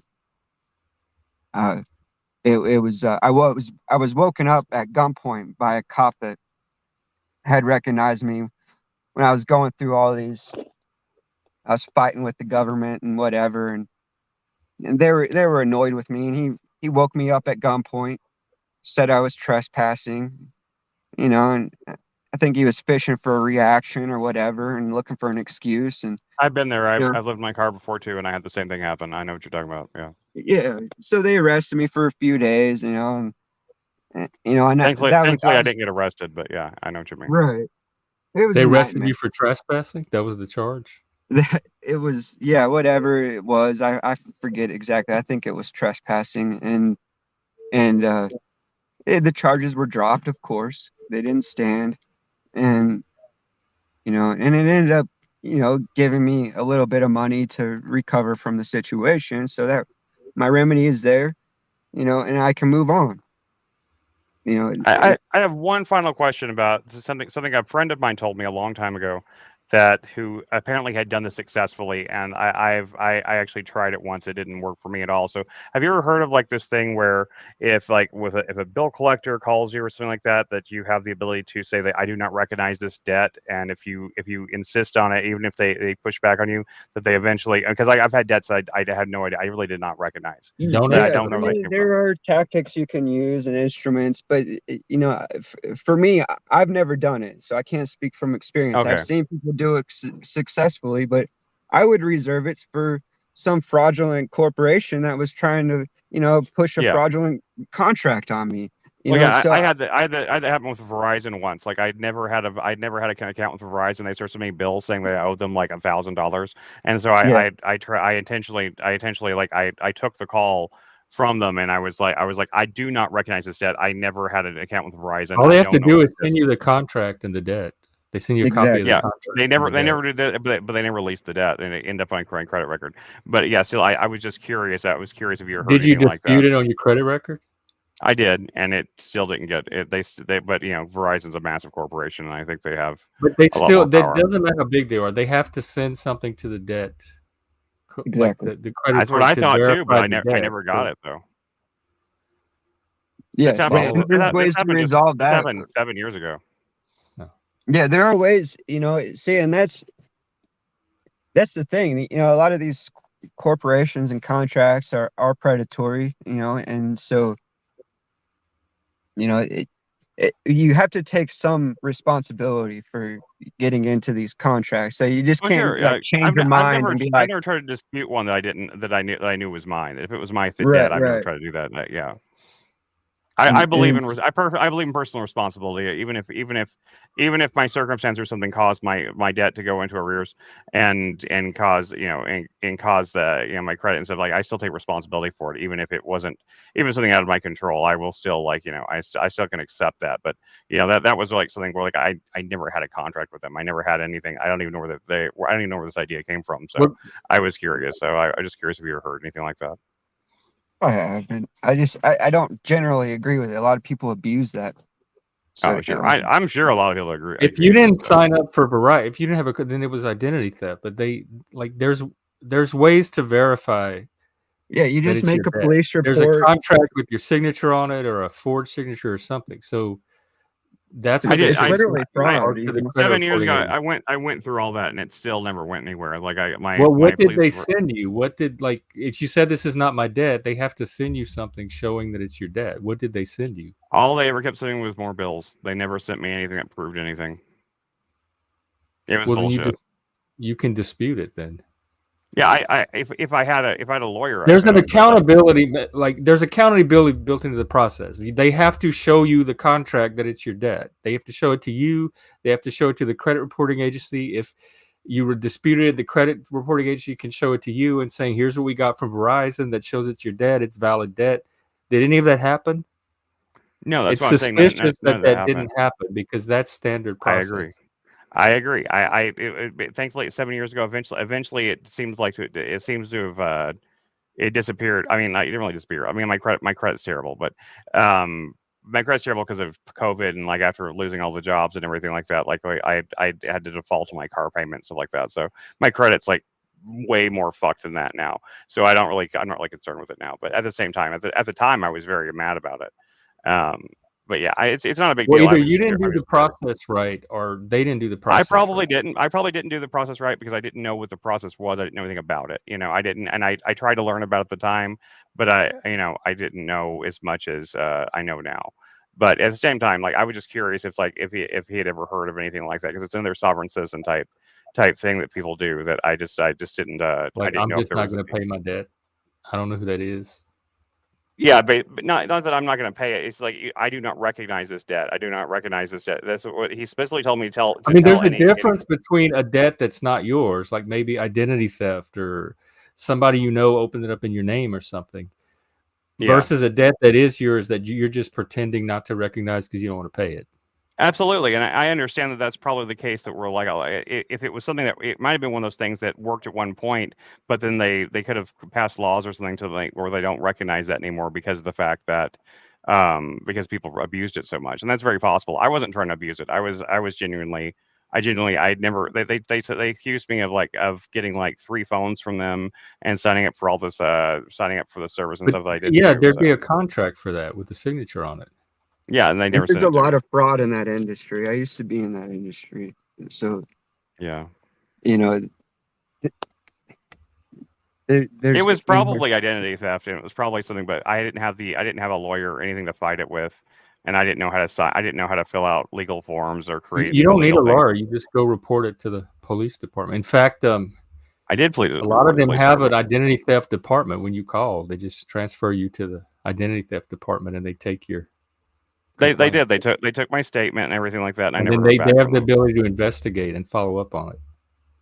But anyway, it's fine. I mean, it was a long time ago. It's not really relevant today, but at the time, like I this would have been a much more relevant conversation. But I was just curious if you'd ever heard that before, because like I had this at the time. I had a friend who swears that like he was able to clear up a bunch of identity theft stuff from his mom by taking the calls and like and repeating like that phrase over and over again. He said that's the only thing you can say to them. I do not recognize this debt, or you can say that like I never had an account with you or something like that, and Well, like I that don't.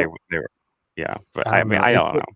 It might be misinformation, so I don't want to No, go down this it line of probably is. questioning It too probably much. is misinformation. That's the reason why I brought it up, because it probably is misinformation. I don't know why my friend lied to me about it, but at the same time, like 'cause that accepted for face value thing always seemed like some voodoo, some woo woo magic kind of thing. Like you're gonna like write this with you had to use red pen, and it had to be like written in this certain Does any of that font and make sense everything. to you, just as a No, it citizen of doesn't. this? It does not to me at all.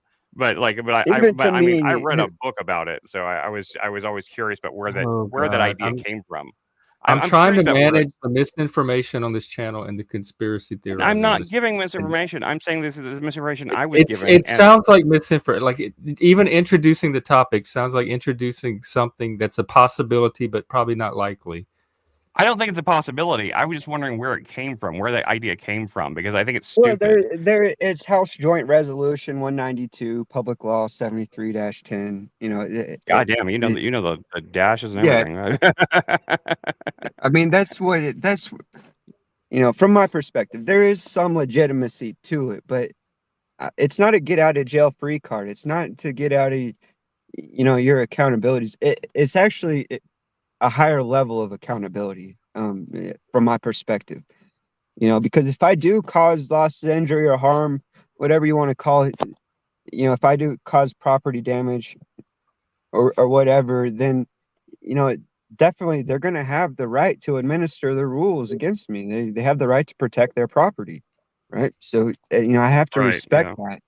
that. And so really it's just to protect myself and not allow myself to be vulnerable, because I've seen how that works out, and it's what I had to do. It's what worked for me.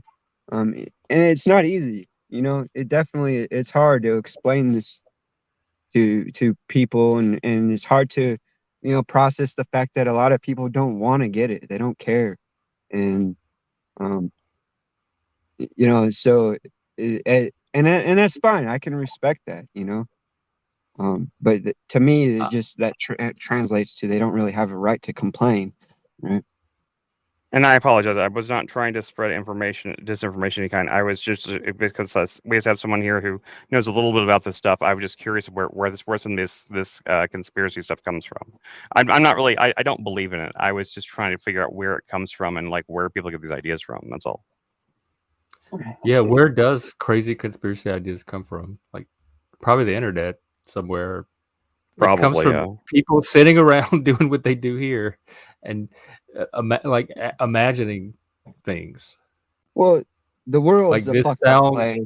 Just the plausible. reality of it. I mean, you can hide from it, but if you really just look around, the world's a fucked up place. It's a bad state of society, and you know, I think that Well, it's made of human beings who are flawed and they have human nature. But I sure, also think compared to like pre-civilized society, we've done some pretty amazing things with it as well. Like the fact that all these humans could get together and create what we have today, even though they're basically like self-absorbed psychotic monkeys, is pretty amazing. but Yeah. does the good really like excuse or overwrite the bad? You know, But I think it does for a lot of people, because I think the bad is experienced on an individual level. Like your experience with the mental health system definitely resonates with me. The mental health system is awful. It sucks. I've seen it firsthand. I've worked in it. It's pretty pitiful, and I know that it impacts a lot of people negatively. So things like that. But then I also know all the people that it does help. So it's a tool, and different people have different experiences of it, and sometimes there's people are going to have a bad experience with cops or with the justice system or with the mental health system, but I don't know that that erases all of the actual justice, actual safety and security, actual effective mental health treatment that it does provide for the people that it does work for. Yeah, I try to recognize that, but the reality it's if you're on a certain path really to trying to get better and improve, like if you're just trying to maintain and get by, sure, it's great. But I was pretty clear about my ambitions and goals within the system, and I wanted to work with them to help them improve where I saw it to be flawed, and it just Are there advocacy organizations that you can get? I know they have them for mental health, like trying to improve the mental health system, but are there some for the criminal justice system or the legal system, like grassroots advocacy organizations that come together and pool their knowledge and resources? Well, I would say that was hard to find, but that's what I've involved myself with, and that to me is the American States Assemblies, and that's what essentially what these people are doing. That they're Looking it up now. there's no anonymity, there's no remaining anonymous, and being dishonorable, that destroys your credence, your credibility. So that's to me, that's what it's all about. Is if you want to make moves, you got to be credible. If you want people to take you seriously or whatever, otherwise you're just a complaining little brat, from my perspective. And there's a lot of that. It's a lot of people that want to act like, and that's what fuels my passion. A lot of people position themselves to help me, but a lot of them were more focused on getting credit for helping me than actually providing services or whatever that would improve my situation. So I saw so much of that, and it really bled over to the people and community advocacy, who you would turn to from my perspective if you're having issues with things like the government. And and I think that leads to people wanting to be non-dependent and self-governing. And if you can, and you're not causing problems for others, objectively, hurting people's feelings to me is not, I'd say good, No, get more offended, but right. I don't care about people's feelings. Yeah, I don't either. I don't think you could. I don't think you should legislate that at all. Right. Yeah. How are you doing now? I'm doing great. I'm doing real good. I have tons of support, and I'm doing good financially. I'm comfortable. I'm happy. So yeah, I don't need help. I just feel almost a responsibility to share an alternative, or just my perspective. No, yeah. I mean, like as people that like me and Jeff, we do need help. So we're looking Well, for I help. don't So know. well, maybe Jeff doesn't. I'm just trying to grow the stream, but as far as the other stuff, I'm kind of getting there on my own. I started my own You business. are. Like I have the tools to do it on my own if I just can figure out how to do it. But for the channel, we're looking to grow just because of the benefits and the potential I see in it for other people. Yeah. Yeah, that's what I say about Chris Jack. needs help. If anybody needs help, it's Chris. Like buy his clothes off of Poshmark or start a Patreon or a GoFundMe or something. Because Chris is the one that really needs to get stabilized. I feel really comfortable selling the clothes on Poshmark. I feel I have not been able to like swallow my pride enough to do a Patreon. I just feel like begging like that. Right. I don't know. There's I a just huge negative stigma with asking for help. It's hard. It's really hard, and I had to learn how to do that. Right? I want to be able to give something back for the help, and if I don't feel like I can do that, it's hard for me to ask. Yeah, Me exactly. too. I always wanted to be a helper. I never. Me too. Exactly. Like I have this deep need to like. I mean, I want to help people much more than I want to help myself, which is probably Yeah. part of And the part of my you part gotta of my be problem. careful. You gotta be careful not to go from the helper to becoming the fixer. There's a Yeah. fine line there, and when you That's a good I don't cross point. even that, That's a believe very in good help. point. I don't and believe when in you help. and when you I think cross that line into a fixer, you're defeating your purpose, in my opinion. Right. Yeah. Yeah. That's definitely true. That is my Poshmark link I put in the chat. Just like I said, anybody like I But if do. you're looking for I clothes, Chris is selling them, so hit him Yeah, up. and if you make me offers or you just tell me who you are, tell me from the stream, I will definitely.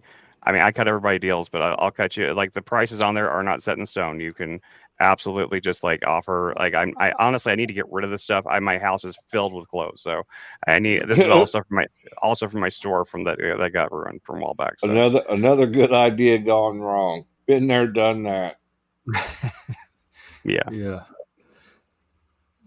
I remember but I now had 10 yeah, grand worth of computer equipment, and then I had 10 grand worth of vaping supplies. Like beepers, back in the beeper days. vaping Oh, supplies, vaping. Vaping. Yeah. And now What did you do with it? it got burned up in a house fire about 4 years ago. Yeah, but like about half my inventory got ruined in a Vaporize. flood. So like, and it took me like it was so heartbreaking for me whenever the flood happened that it took me this long before I finally went to the storage unit and started sorting through it all and tearing out the stuff that was ruined and then trying Oh, it's to hard. It's hard. yeah, it's just like it. But I found about like almost 2,000 items that were salvageable, but I had about 5,000 items that were for sale at one point. So, yeah, so like it was a really hard thing to do, but I've been trying to use that to try to supplement some income and stuff like that. I'm not really trying to make a fortune off it. I'm just trying to Just trying to feed his most baby. yeah, I'm trying to feed a baby and get rid of some of the stuff because it's filling my house. So Yeah, Jeff. so yeah. I put an apology in the side chat. I wasn't trying to derail your convo. I was just trying to answer Mitch's question from earlier that got off into this other Well, yeah, it tangent. turned into a whole conversation on its own. And then So I got like 3 phone calls in a row, which kicked me off of StreamYard, so I dealt with Yeah. that till I came back. It's all more right, busy. man. Like we appreciate your presence anytime, man. I That's can okay tell because whenever. the AI couldn't even figure out who C.S. Lewis was anyway. Although I That's did get true. ChatGPT to do it. Oh, And see, a lot. ChatGPT did. What did ChatGPT say? Well, it's interesting. I want to hear. You know what? I want to share this. I'll put it in the chat. It's one of my favorite quotes for community building. I would put it on a poster or like on my desk if I could. And it reminded me a lot of what this. It's from Northrop Frye, the literary critic, the Canadian literary critic. Genuine speech is the expression of a genuine personality. Because it takes pains to make itself intelligible, it assumes that the hearer is a genuine personality too. In other words, wherever it is spoken, it creates a community. And so a lot of the C.S. Lewis stuff was reminding me of this. It's very much right up my alley. Let's see. Community to him was akin to a mosaic where individual stones, each unique, come together to form something greater. Lewis believed that authentic community wasn't just about proximity or shared space. It was about shared interests, values, and mutual respect. He highlighted the transformative power of friendship and communal ties, emphasizing that these relationships provide support, growth, and a sense of belonging. He underlined the necessity of facing one another, both physically and emotionally, as a means of genuine connection. He spoke of the richness of dialogue and the exchange of ideas within a community where diverse perspectives can enrich and expand our own understanding. That's exactly what I see happening here. When I talk about the potential of these streams, this is exact. C.S. Lewis is hitting it. And it's also like the Northrop Frye quote about genuine speech. It's all about expressing and connecting. Like you're expressing because you're trying to find somebody on the other end that can understand or resonate with that expression. And between that interaction or that intersubjectivity becomes the community. That is the community. You are on mute or something, Chris. I think he's talking to somebody. Oh, okay. Yeah. So my wife was asking me a question. What'd you say? What was the last thing you said?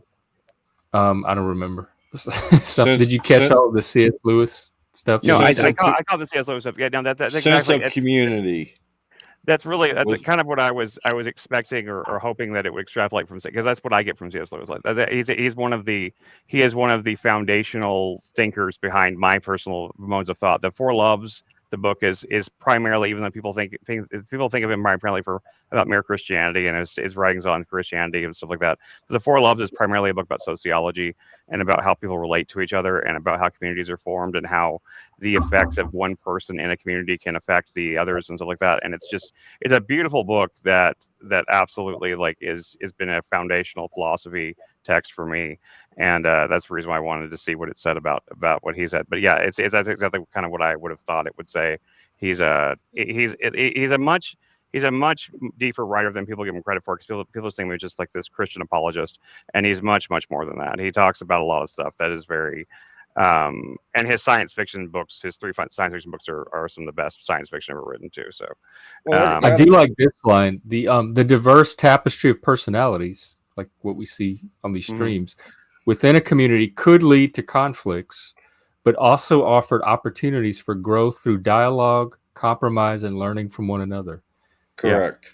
And then he talks about the spiritual dimensions of community and that the yearning for connection and belonging ran deeper than mere physical presence. He believed in a Yes. spiritual camaraderie, a sense of unity that transcends the tangible world. And because this is so virtual, that it applies directly to the streaming. Yeah, Chris was Yep. talking Humans about. are social creatures that inherently seek communion, not just with others, but with something larger than themselves, and an idea that resonates with the human longing for a deeper spiritual connection. And that's Yep. kind of some of the stuff Talcott says. What were you trying to say, Chuck? I was saying you were talking about C.L. Lewis, people not seeing the sides of him. Yeah. Well, it holds true with the four people here talking right now. Everyone thinks I'm just a country bumpkin. They Well, don't I they don't don't think know that. they I don't never know did. the other. I was actually born and raised in St. Louis area, St. Louis, Right. Missouri, hmm but I got electronics degrees in repair and communications. I've taught college. I've I spent 14 years in the army, another 27 years at a steel mill. Um, I've done lots of things Yeah. to improve myself as a person, not to prove myself as a person, but to improve myself. Yeah. A lot of Me too. lot of Me and a too. lot of time that's why I jump on these panels is to try to learn more. Exactly. I mean, And that's my main motivation by doing this. I'm not. I don't. I do have a focus on. I do want to educate when I can, but more than anything, I want to educate myself. I want to grow as a person. I want to become better at streaming, better at being a person, better at thinking, better. I like to be challenged. I like it when people challenge my ideas. I do appreciate it. I don't take offense to it when someone says no, you're wrong. I think like, okay, so tell me why I'm wrong, so I can find out what your perspective is. I want to grow in those ways, and you can't grow without conflict. I don't think. that's where Jack's problem is. He can't accept the Pushback. constructive the pushback. I Even don't know. Jeff, I think we're making progress with Jack. We had a good conversation last night on his panel, and I think with the right approach, he gets defensive at the wrong approach, but with the right approach, that dialogue is starting to happen. you I mean, think? I thought I came at him with a very sensible approach the other night. I mean, Yeah, I don't think I attacked him or anything. I was just He asking got him questions. irate though, didn't he? He got really irate, even He though has all some I with was. you though, Chuck. There's something That's true. going on It's between the possible he two of wasn't you. being irate with me. It felt like he was being irate with me, but he could have been being irate with other people that were agreeing Oh, with that me or something. he has that's white guy irate. Pacific Northwest. hippie white guy irate. That is nothing compared to the irate. Like Jack at his most angry and irate is nothing compared to what I know as irate. So none of it bothers me at all. I can't believe people think Jack's this big like werewolf monster, that angry cod. I think our conflict comes into the fact that we were both alcoholics. So does that put you at odds, or does that like create some kind of bridge where you can understand and support each other? It should create a bridge, but what it allows you a better perspective into the other person, and some people don't like that. Oh, right, because you can see him in a way that you see him in the raw.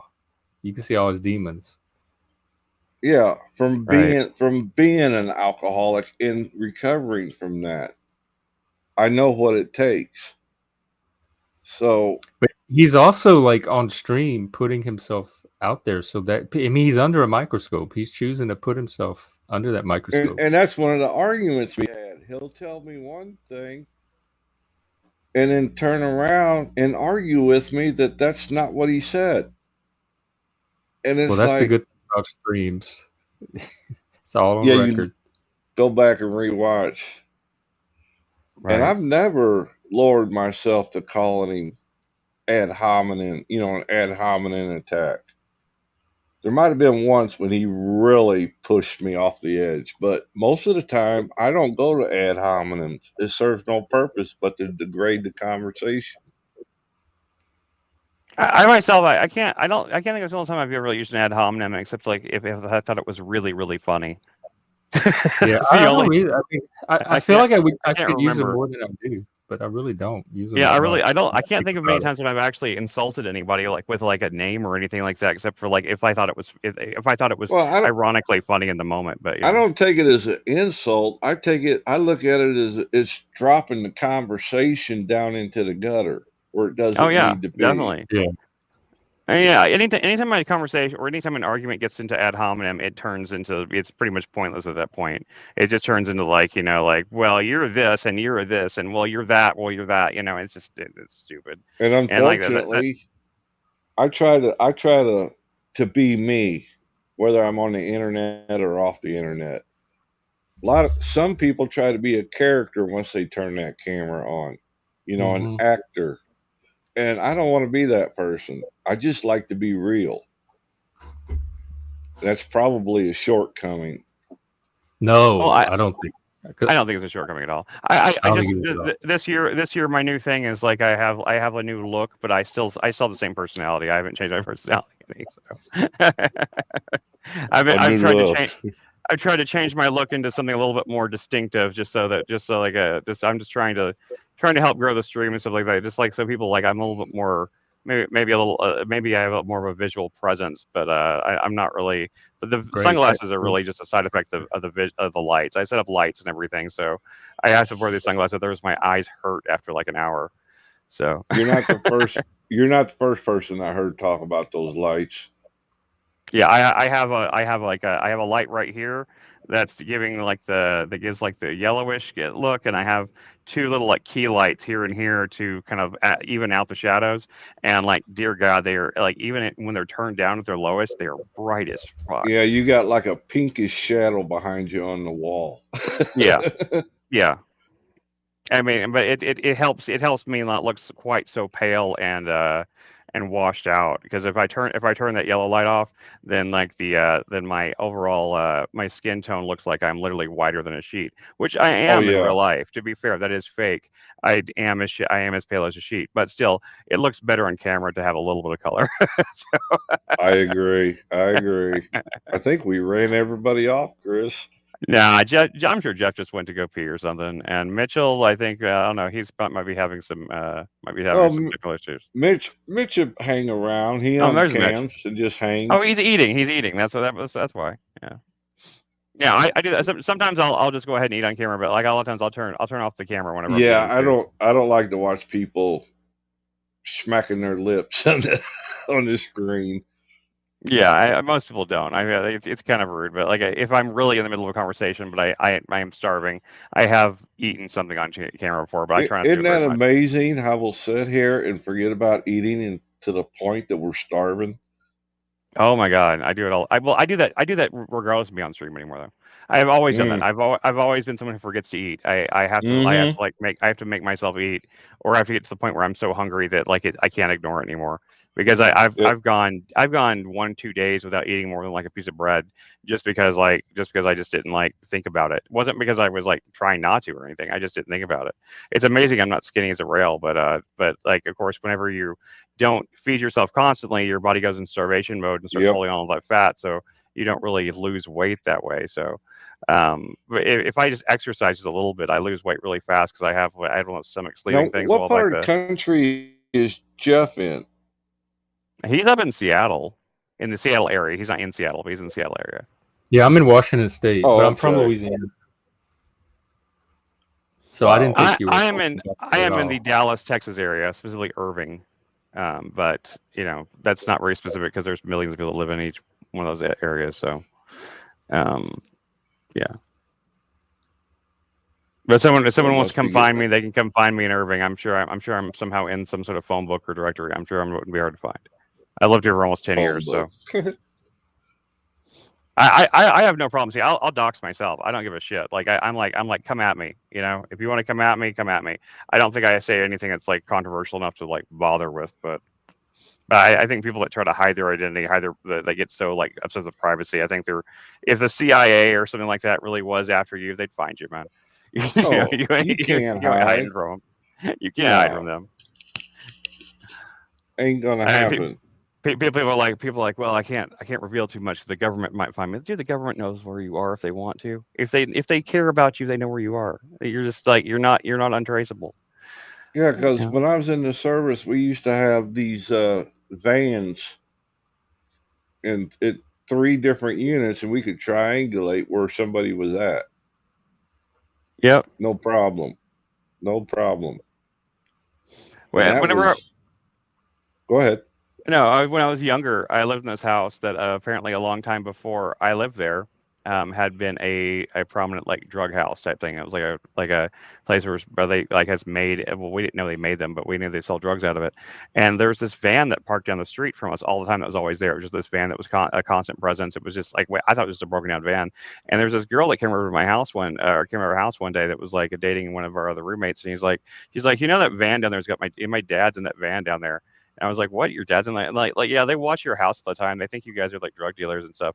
And I was like, I was like, "Why don't they just come in here and have they ever seen us like do like we don't even have any, we barely even have any guests. Like why are they still wasting their time?" They're like, "Well, that like that's just, they the previous tenants were." And right before we moved out of that house, we never even knew there was an attic to it. And like we were moving some stuff and we found this door to this attic. And you go up in the attic, and sure enough, there was a fucking meth lab up there. And Oh boy. when we were moving out at the time, we didn't say anything about it. We just like left it, and we When I didn't touch was anything, and just like backed away. But like when I was but younger, I had the FCC show up at my house. the FCC, Yeah, why? I had a CB, Shortwave a radio. bait. Well, it was a shortwave, but I had built a amplifier for it, and back Ah, then it was highly illegal. I see. And Did you know that? uh, uh, Yeah. I do now. Let's put it like that. I don't want to incriminate myself, but Yeah, I know. I yeah, I understand. knew it was illegal, but I built it myself. And they come, and I was what 17, 16. Man, you were Christian Slater and pump up the volume. Like, how about that, man? You were like the ultimate rebel from back in the I was '80s. Yeah. You watching know? that the other day. It was reminding me of the streaming, like what we're doing here. Yeah, Like Christian Slater was doing that in the 90s. yeah. Oh, And now we've you've been got doing Chris this Slater on since your stream. Look at that. You know, Christian Slater was in the '90s. Now it's Chris Slater is here. So So what did they pe- tell you? They came to your house? they took my amplifier Oh, and, we'll take gave that. me a warning that if they picked up my signal again, that I would be looking at some jail time and a fine. So and the needless to short say, I kept it legal after that. The shortwave radio community really was the streaming community of the pre-internet. It really Yes, was. yes. It really was. Early on. Yeah, it was like Discord, but like back before the internet. I watched a couple of documentaries on it. There's a really interesting one about the guy that did the Toynbee tiles. You ever heard about that? The what? It's called the Toynbee tiles. Like look up Toynbee tiles documentary. It's a really fascinating documentary to watch. It's like this mystery that had took place for this long time. These guys kind of like researched it and figured out and found like the trail to figure out who did it. It's a fascinating documentary because it was this big internet conspiracy for a long time that these people but it was something that was happening in real life.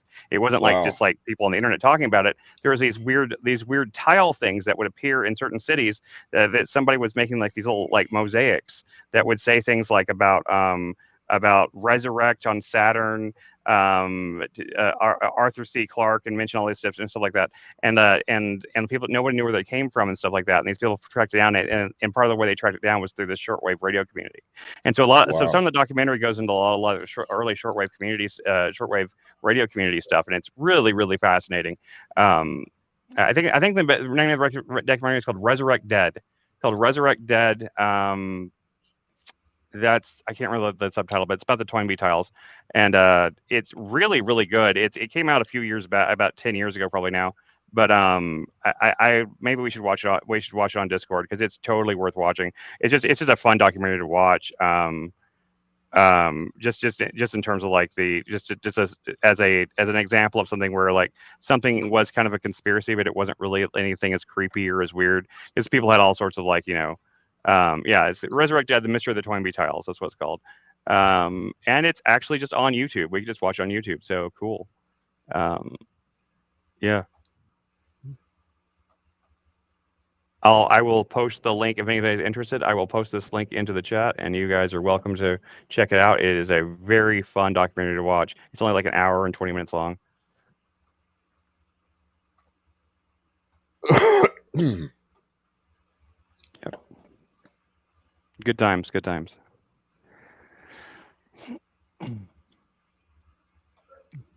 But yeah, the Toynbee tile thing in itself was interesting. I was kind of fascinated with it for years because before the documentary came out, and like they don't fully solve it, but they get pretty close. But like I just thought it was most fascinating, like weird little mysteries in the world that you could ever come across because like they were real things. It wasn't like something like people just like just like conjectured and conspiracied about. It was just like nobody knew nobody had any clue. Like they were just like, what the fuck are these things? Like why is this happening? And like they were just like done with like little like ceramic tiles, and like they would kind of be like they would especially they'd find like places where a new tar had been laid down, and like the tiles would be like placed into the new tar, so they'd be kind of, but then they'd get worn out, like wear out over time. Like the new, what was it, the geostones where people go around and place them. GL stones, like the Georgia Guidestones thing or something. I don't know. No, people that take rocks and leave a message on it, and they'll hide them somewhere, and they'll start leaving clues for people to track them down across the United States. These different rocks, but Okay.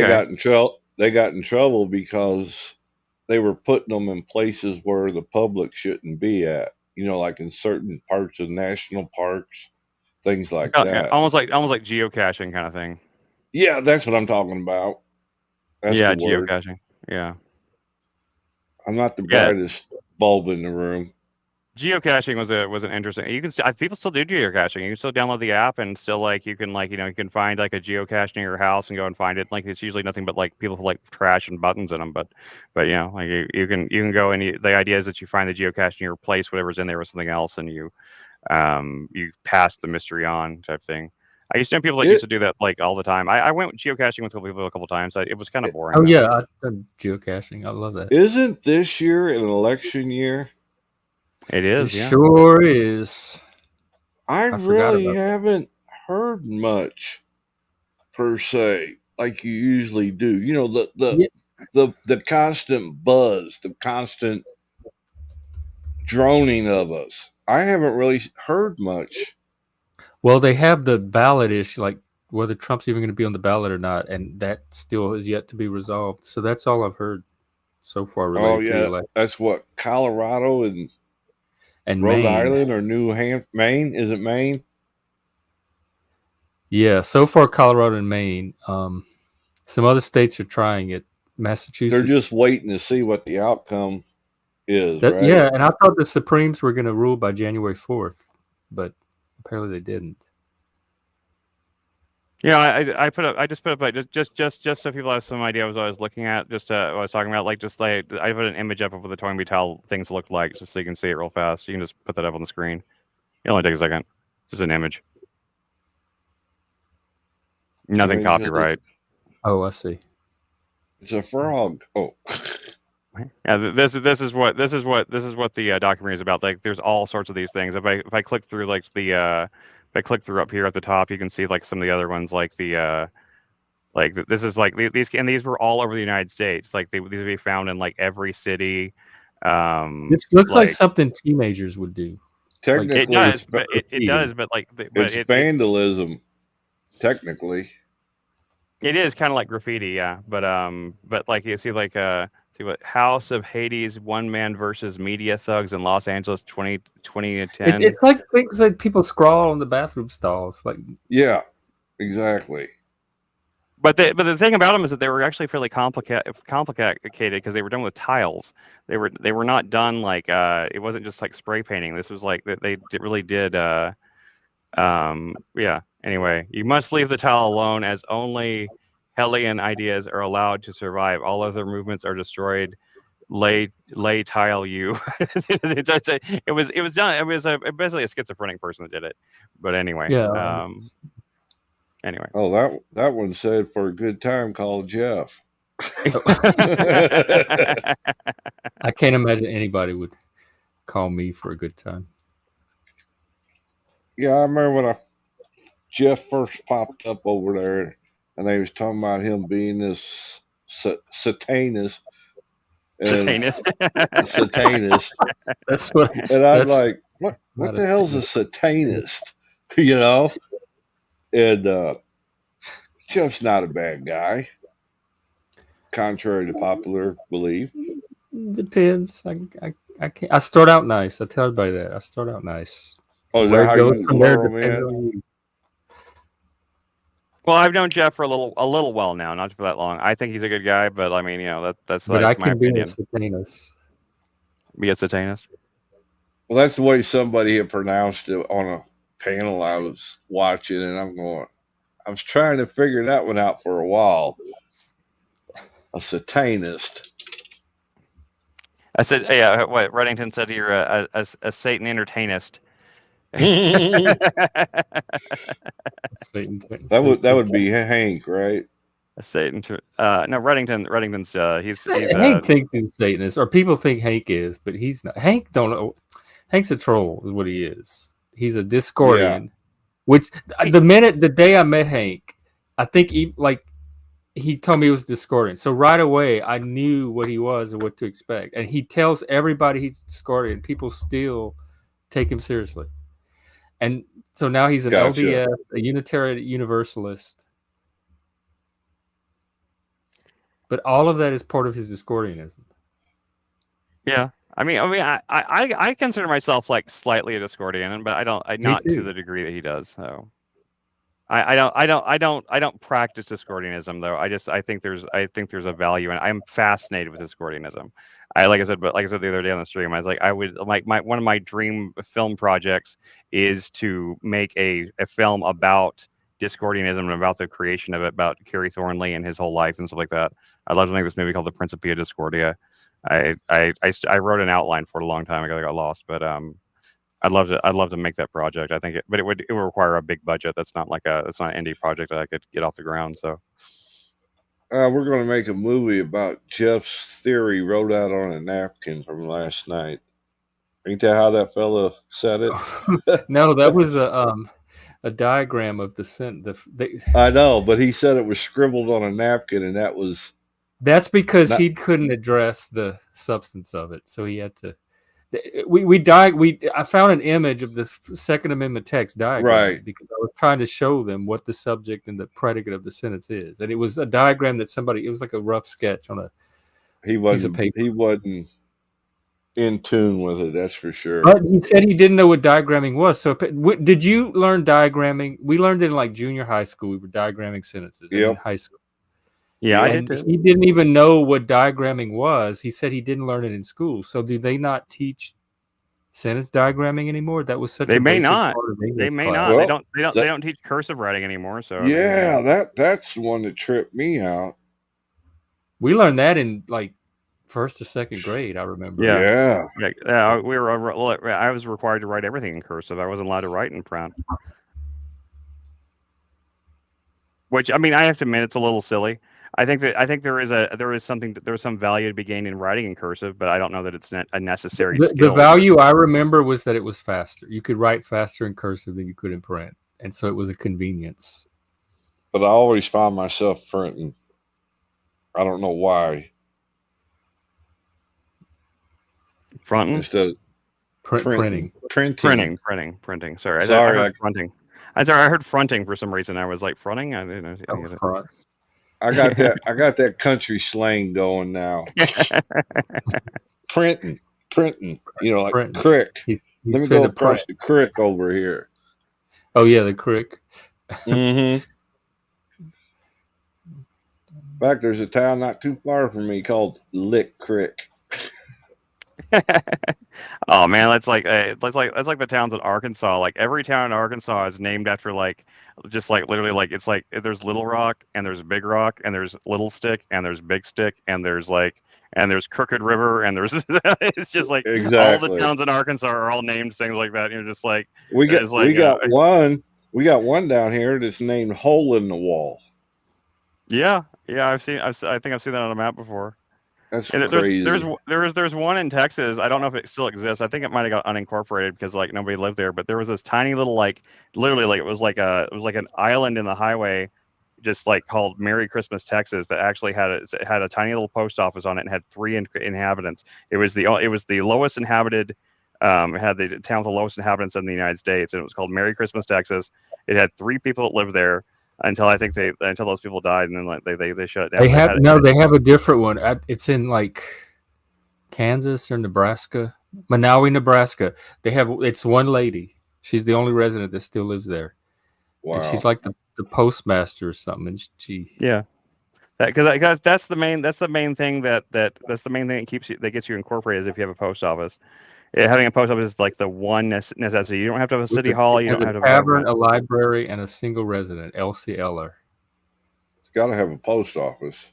You have to have a post office. Yep. The post office in America was like a hut. But I remember driving by it whenever I was a kid. Like we took some sort of road trip out to somewhere towards in the west part of Texas. And I remember that was a stop that we made on our thing to see the tiniest town in the United States, which is Merry Christmas, Texas. And it was like the size of like, I don't know. It was the size of like. Well, I grew up in this little street. In Texarkana, Texas, called on Wood Street, and it was the only place in town that had this. But there was these little but for 4 blocks, there were these little park-like little islands in the middle of the street that were there was 4 of them, and they were these. I can't really call them now. They were there was a name for that, but there was only 4 of them, and it was about the size of one of those. The whole town was the size of one of those things, and they were just little park areas. They weren't they weren't used for anything. They were just there's some trees and some bushes on them. Kids would play on them, shit like that. But I had a friend. He was born in Horsecock. Horsecock. What state is that in? It was Kentucky. I don't even know if it's a town anymore. Look it up. Horsecock, Kentucky. I don't even know if it's a town anymore. But that's he showed me his birth certificate. He showed me his birth certificate. You talking about dying laughing. It was on his birth certificate? Horsecock. Yeah. I don't even think it's a town anymore, to be honest. Nothing came up in Google search. Merry Christmas didn't come up either. How about Christmas? Christmas. What, baby? It's downstairs, baby. I know there's some Christmases somewhere. I remember driving through one. I mean, I like, just- I only know I wouldn't know anything about it if it weren't the fact that I saw it with my own eyes, but I don't think it's existed for some time. So I doubt there's much information about it. Maybe it's the I Mandela mean, effect. Well, there's a lot of unincorporated areas that have a name, but they're not official because they're unincorporated. It's just a name the local people gave themselves. well, Find this one that had a lot post too. office. That's the only reason why I know it was supposed to be like an official town was because it had a post office. But I don't know much about it anymore. I mean, I was like 8 when we drove through there. So sorry, I'm There's trying. a My lights all fell over. I'm trying to fix them. That's why I'm standing in front of the camera like this. Sorry about that, guys. Reddington says there's a town in North Carolina called Bat Cave. I can't Bat even Cave. read. Must be where Batman lives. Okay, why are my lights falling over? What's going on here? I had these all set up, like all stable, and like, what's going on here? Because you decided to adjust them and you messed it all up. But I didn't. I was sitting back. It's the demons. The other day I was on Talcott's and my light started to flicker and my router. Oh, I Shut down. remember that. I remember that. That It's was the demons. weird, Jeff. Just at the Yeah. right time it happened. Well, like, why would the demons be after you? You're on their side. I don't know. Because Jack asked me a Jack got question and I mad. started to answer and everything flickered and just it was shut down. It was one of his angry spurts, I think. Oh, And he you doesn't went get to angry at me. Not yet. Or he hasn't yet. Exactly. He hasn't yet. Just pick up a few of my tips and I'll The guarantee thing that he'll makes be it mad. that I notice is when you start talking about money and like the banking system or capitalism. Or He about really his starts to heat trademark up thing. and He smoke got real starts mad about that shooting out of him. trademark thing. That trademark Ooh. thing really set him off. And I'm sorry. To me, that's just a black and white issue, like you pointed out, Chris. Didn't you talk about the trademark thing too? Yeah, no, I asked him, like, if someone were to violate his trademark, I mean, according to his own principles, would he sue them for it? Well, and what was And his first answer? He didn't really answer it. No, at Because first Hank jumped in and derailed it with it's Yeah, all that's the same thing. Hank latches. He doesn't always perceive nuance, and so he gets fixated on this whatever interpretation he's getting of something, and he derails the conversation. He did it with us the other day with admiring intelligence. He did it with Jack and the trademarks. He did it. Well, he The got other night on on Real he got on with Toasty. Jack about the secrets thing about Did like, that? you know, Yeah, like the passwords. secret. That password. exactly. And I don't. I think some of it's the autism, but I don't And know how to talk him out of those little loops he gets in. and I don't know how Jack can conflate banking with government with corporations. Well, there is this theory. It's like a mixed. They call it fascism, but it's like a mixed the corporations and governments because the governments contract with the big corporations, and it forms kind of like this corporatism. And so, I guess it's right to be kind of concerned about it, but it's been happening for so long. I mean, what you gonna do? And the only thing wrong to me with capitalism is when you allow monopolies to happen. That's when it runs into trouble. Yeah, In my and we opinion. have we've dealt with that in the past too. We've been faced with that, and like you can swap out your politicians. So if you don't like the direction something's going, elect different people. You guys remember an actor named Fred Thompson? Was he the? I've heard the name, but I can't remember who it is. He was the DA in Law and Order, big heavyset guy. Okay. And he also was the original Buford Pusser movie. Yeah, I don't know. Oh, I mean, I I never know. watched Law and Order. I've But- never seen that either. But he ran for Congress or for Senate, and he got voted in from Tennessee. I can't remember if it was his first term or second term, and he quit. And the reason and he went back to acting. He said, you cannot absolutely positively get anything done. He thought he could go in there and get some things done. And he says, you might as well beat your head against a brick wall. You can influence. I mean, it's all politics. It's negotiating and deal making and whatever. I had a friend that ran for her local city council and won, and she was able to use her people skills and negotiation skills to get enough people to vote the way she wanted the issue to go and pass the stuff she was trying to pass. Not every time, but sometimes you're able to make a difference if you put together the right coalition. It's basically like Survivor. It's like Yeah. Survivor on a political scale. So you can have an effect if you have the skill set to do And that. I don't know why Jack's sights are set on going to Congress or the UN. And that's why I pointed about he tried that same approach with the post office, and it cost him his job. Okay, I will say that I thought it was kind of funny and kind of surprising to find out that Jack's secret origin story is that he was an ex-postal worker. I must admit, I didn't see that coming. I did not know that about Jack Talcott. I would not have imagined. I would have thought he would have been like someone who grew up in like a hippie commune type of thing, and like, you know, and he had like his whole aesthetic. He was the union president of that post office. Wow, that's insane. I mean, it's not a bad thing. I'm not making fun of him for it. I didn't see that coming. That's not what I would have expected about, like, to find out. I would have thought Jack Calcott grew up in like some weird cult or something like that.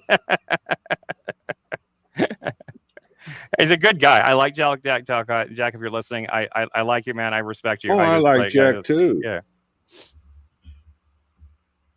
But yeah, I only push back on, you know, I don't push back on a lot of just like absolute crazy people. I'll push back with like genuine questions on someone who, when I think I respect like what they're after, I respect what they want, but I want to know I'm trying to help them refine what they want to do to get there. Like I want you to like consider what it is you're trying to do and how you can achieve that. Like I think it's pointless otherwise. Like what's the point if you're not looking at it from any kind of practical perspective? It's all from this idealistic, like a high-minded, like, you know, like we just need to if everybody wanted it, it would happen. Yeah, okay. So, but still there has to be steps. You can't just like, it's just not going to go from one day. I mean, I was thinking about, I almost thought about like writing like a skit, like see if I could like illustrate it with like with AI images and just like a bunch of still images, and like, you know, it would be like the like all like the elites getting together and having this meeting where like they would just be like, well, I've got this, we just got this report, and it turns out that people don't like the things that we're doing, and everybody's just like, what? They don't like the things we're doing? They don't like us?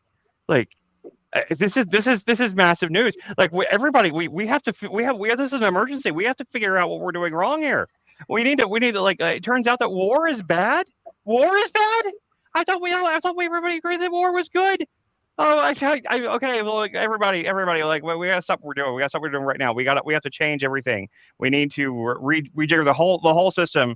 All the elites, all the people, all the shadow government people. They're all, you know, and like everybody's like, you know, they're all just like, you know, just shocked at the fact that it turns out that people think that war is bad. You know, like I like how I envision like some of these people thinking of like this like moment of non-revolutionary revelation that's going to happen amongst like this enlightenment's going to come about like all at once, and like people are just going to be like, oh my god, wait, I didn't know we were doing bad things. I thought we were the good guys. Oh my god, like what? I mean, and they probably do think they're the good guys. That probably is true, but that, you know, that they would just suddenly just change their ideas like that. I also thought it'd be funny to maybe like my other idea that extended from that was that I had this, I thought about doing trying to see if I could figure out an AI thing to do like a World Economic Forum roast of Charles Schwab, where like they where everyone talks about he's actually just a clone of Hitler that didn't quite turn out right. I thought that would be funny, but I accused Jack of that, of being a clone of Hitler, basically. A clone of Hitler. Yeah. And his response to me was, "So what? Is that a bad thing?" What? Is that on stream? Yeah, I'd have to go back and find it. Yikes. And I was left speechless on that one. Yeah, I don't see that much Hitlerish stuff in Jack. I don't really think. I mean, like Hitler never talked about like, you know, hippie-ish kind of stuff he talks about. I don't know if he's Hitler, but Charles Schwab certainly seems like a more effective Hitler, if you ask me. One that doesn't that's one that's not so open and blatant about their obvious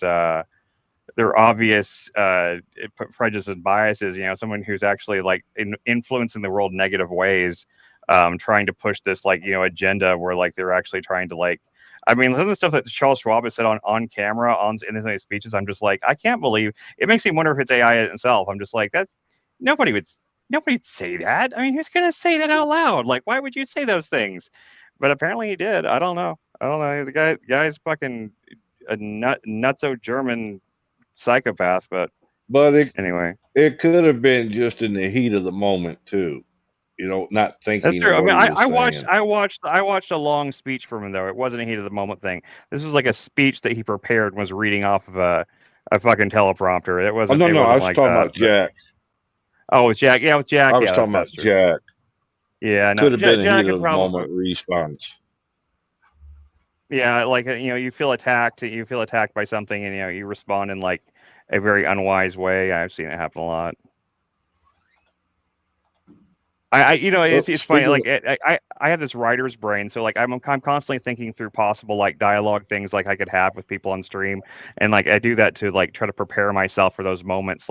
If I get accused of this, I imagine what my responses could be, and I try to I try to specifically censor out the ones that I know that this is the bad way to respond. This is the bad way to respond. The best way to respond is like this. I try to imagine those kind of things all the time. I always try to keep myself prepared for attacks and things like that, because it's really easy to get caught off guard and then end up responding emotionally to something that makes you just sound like a complete asshole. So. And I can be an asshole too. Well, sure, so can I. I mean, people call me an asshole all the time, but I mean, and maybe I am an asshole. I don't know. I mean, I try to be a kind person, but I could be an asshole. I don't know. It's kind of a subjective thing. Someone being an asshole is not it's not a definitive type. Like this person is definitively an asshole. Some people think Tommy's not an asshole. I mean, I think he is, but I mean, but that's other people's opinion. So I mean, I try not to make too much people's opinions, especially of me or of other people. I can only go by what I can best rationalize as being the proper response to certain people. So. Hey Jeff, is his audio cutting out for you too? Is my audio cutting out again? No, not for me. Oh, okay. It must be me. I got a storm moving in, so it's affecting my squirrel-fed internet service. you got some squirrels and little wheels running. Yep, you got keeping the internet going. That's the only way. There's a guy on YouTube. I can't remember his name, but Mark Roper that does that creates these. He has squirrels in his backyard and he creates these massive obstacle courses for the squirrels. Have you seen this? You should look it up. Look up Mark Roper. They're hilarious. He creates these Olympic style things. He'll put these prizes of acorns and nuts in this thing, and the only way to get to it is to get through all these obstacles and things like that. And it's insane. The ingenuity of the squirrels, first of all, is fascinating, and it's just entertaining as hell to watch. But yeah, I would definitely recommend to. They have one with hamsters too that somebody does. Yeah, the hamster ones are okay. The hamster ones are pretty cool, but the squirrel ones are the more entertaining ones. He gives them all nicknames and stuff like that, and you can kind of identify them because they have one lady that does it on cats. Yeah, Kittysaurus. Yeah, so I would definitely say he's not. I don't watch every one of his videos, but his Squirrel Olympics, his hamster stuff like that, where he creates these obstacle courses with these animals to see how much ingenuity they have. They're pretty great. They're kind of like these Goldberg type of what they call the Rubik Goldberg machine type things, where one thing kind of leads to the next, and it creates a mousetrap type thing where they have to figure this stuff out and stuff like that. It's really fascinating. You just mentioned squirrels, and that thought popped in my head. That's sorry about that. That's my ADHD okay. brain. That's my ADHD brain. Just goes. It's squirrels. I know some of the squirrels. I know something about squirrels. Yeah. Okay, are you all right? Did you eat your soup? Okay. Well, is it time to go feed the wife? No, she just fed herself. I went to the grocery store last night and got a bunch of like stuff that was Oh, like yeah. free. You let her out It of was the like cage, huh? now she's been feeling really sick last 3 days, so she's been staying in bed to try to get better. I was a little afraid that I was getting whatever she had last night because I feel okay today. My I roommate actually has COVID, so I'm kind of worried about that. Oh, I'm 99% I don't have COVID because I haven't lost my sense of taste or anything like that. But I do think that the reason I was sick last night, I thought about this like in the last hour. I realized I was like, oh wait a second, I just remembered I didn't take my fucking meds all day yesterday. I just forgot to take my meds. That's why I was feeling so shitty. So Reminds me, I gotta take my vitamin D. we actually, me and the wife actually caught it before it was officially declared. We caught see it that's in it. that. Yeah, We caught it in December before. Was it March when they declared it? February, March. But just like me. yeah, it was horrible. I'd never had anything like that in my life before. It wasn't that bad for me, except like I lost. The only reason I think it was COVID because they didn't have a name for it. They didn't know what it was yet. The There was no test for it. taste But and smell. the taste and smell thing. I Yep. lost my taste and smell, and I just kind of otherwise I just felt like I had a bad cold. But I went to the doctor and he was like, I don't know, it might be this thing they're talking about going around that's like this new virus thing, like, but we don't have any tests for it yet and stuff. So he said he just gave me like some antibiotics and just told me to rest for the next week, and I did that and it went away. So like I was lucky like that. But then again, but then foolishly I took the vaccine because my doctor was like, you should get the vaccine, and he was already kind of a conspiracy theorist kind of like guy. So I kind of thought like if there's any doctor out there telling me to take the vaccine, this would be the guy that if it was really dangerous, he'd be the guy to listen to. And then I took it, and then the later that day it started getting this vertigo, and it never went away. So Which version did you get? I'm not sure anymore. I want to say it was Pfizer. I want to say it was Pfizer or Moderna, one of the two, but I don't know which one it was. Yeah, because the third one It was wasn't what, J and it wasn't J. it wasn't Johnson and Johnson.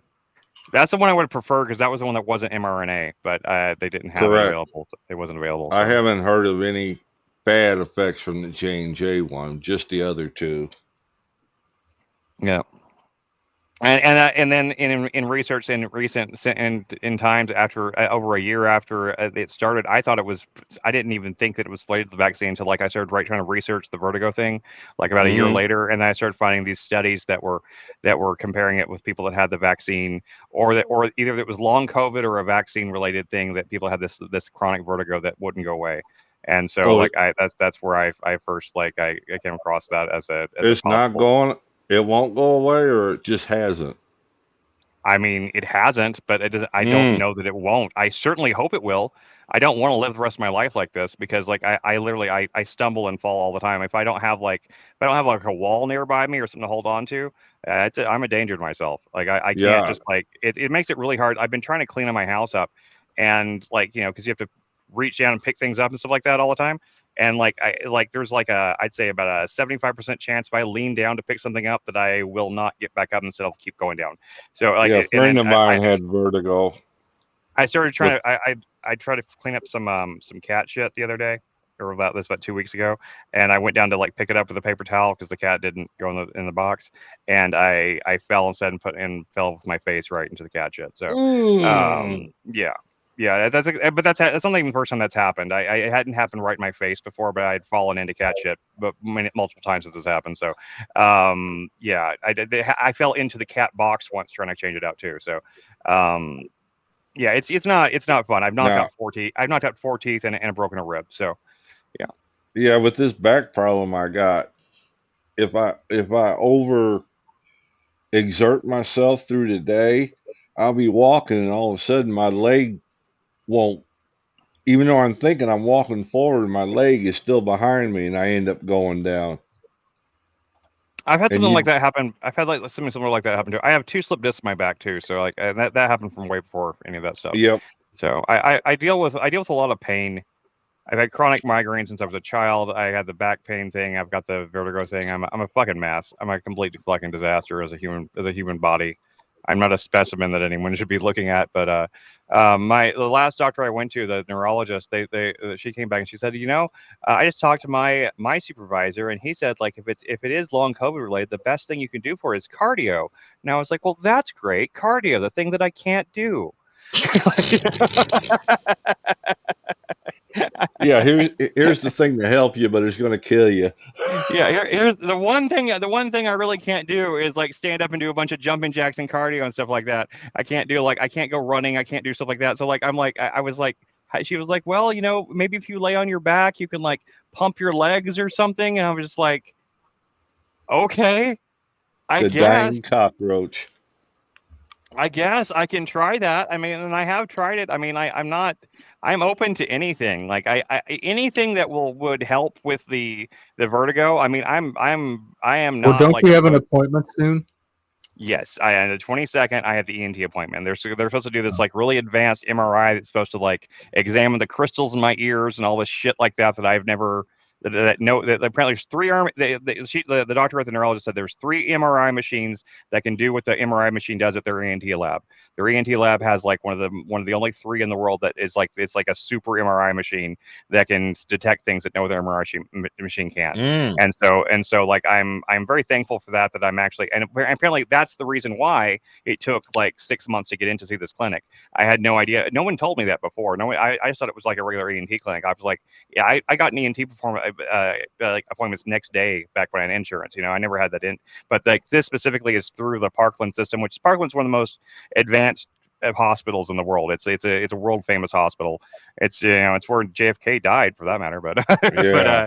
or I think he was dead before he got there. But I anyway, remember my first MRI. I ended up with burnt armpits. burnt armpits. Yeah, my underarm deodorant had aluminum oxide in it. Oh shit, Yeah. that's terrifying. So from then on, Thankfully, since I don't go out much, I don't use underarm deodorant anymore. So. there you go. But I'm after just smelly that, everywhere I go. I shower Yep. every day though, so it doesn't matter. after that, it was nothing when I went for an MRI. It Shit, wasn't man, fun. that's terrifying. To think that you could have some sort of aluminum type thing on.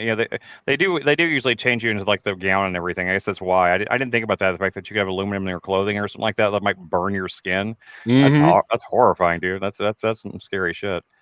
Yeah, but anyway, yeah. So on the 22nd, I finally get to, after like 6 months of waiting, I'll finally get to go get the ENT appointment.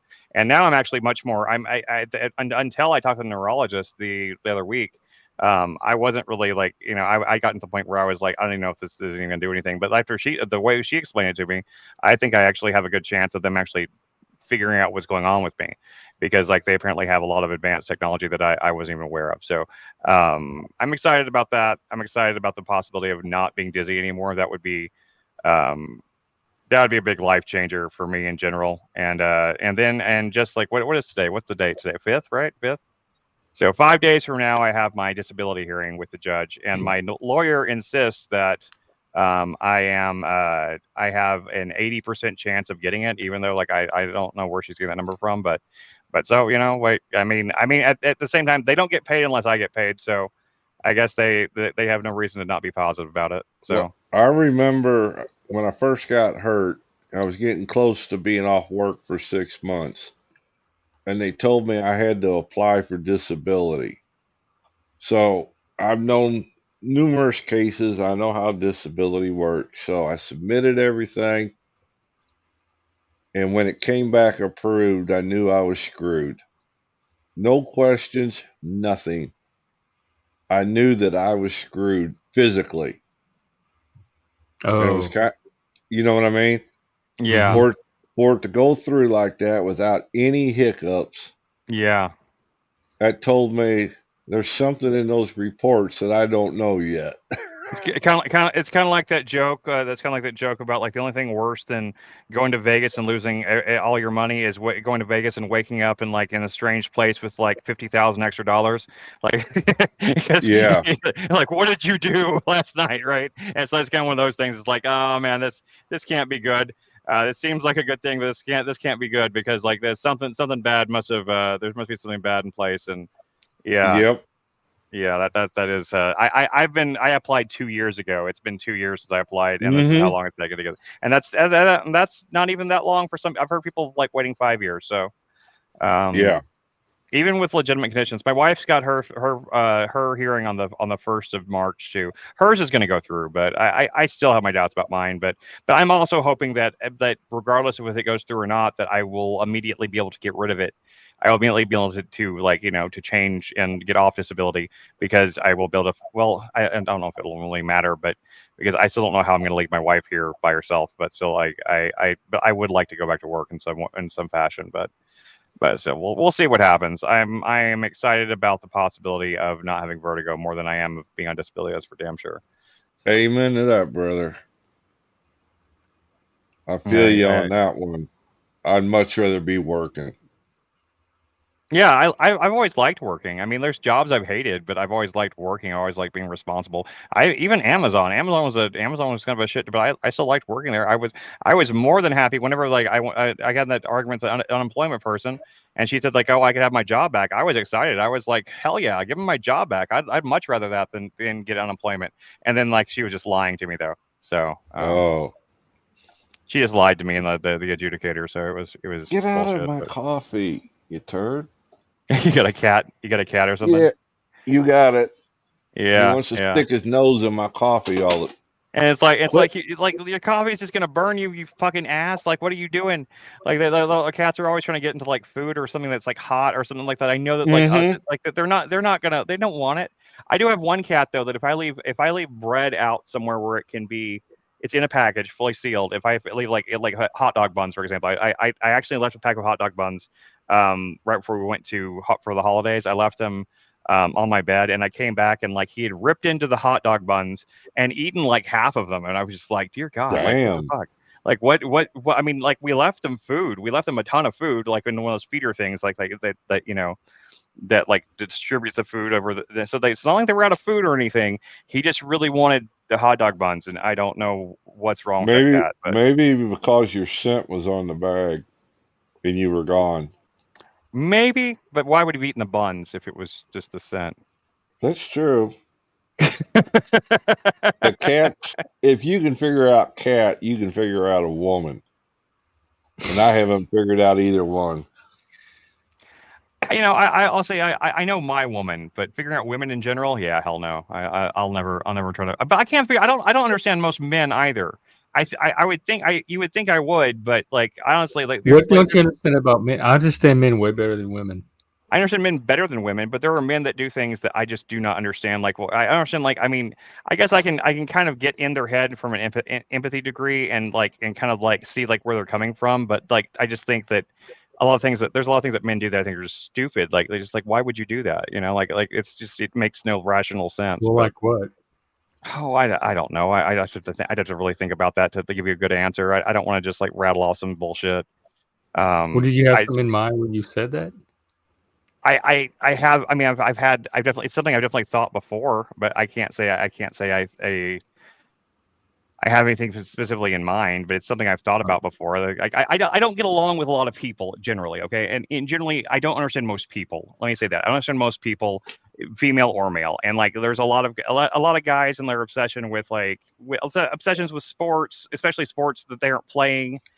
For example, like people that get like super into like like that, where like their hearts and their hopes and dreams rely on whether or not so and so wins like this game or something like that. Like then they, and even if they like how that's just is like domestic abuse go up whenever teams win and stuff like that. Like guys will beat their wives more when like their team wins and shit. Like there's things like that I do not understand at all. Like I have zero context for what could cause someone's mentality to be like that.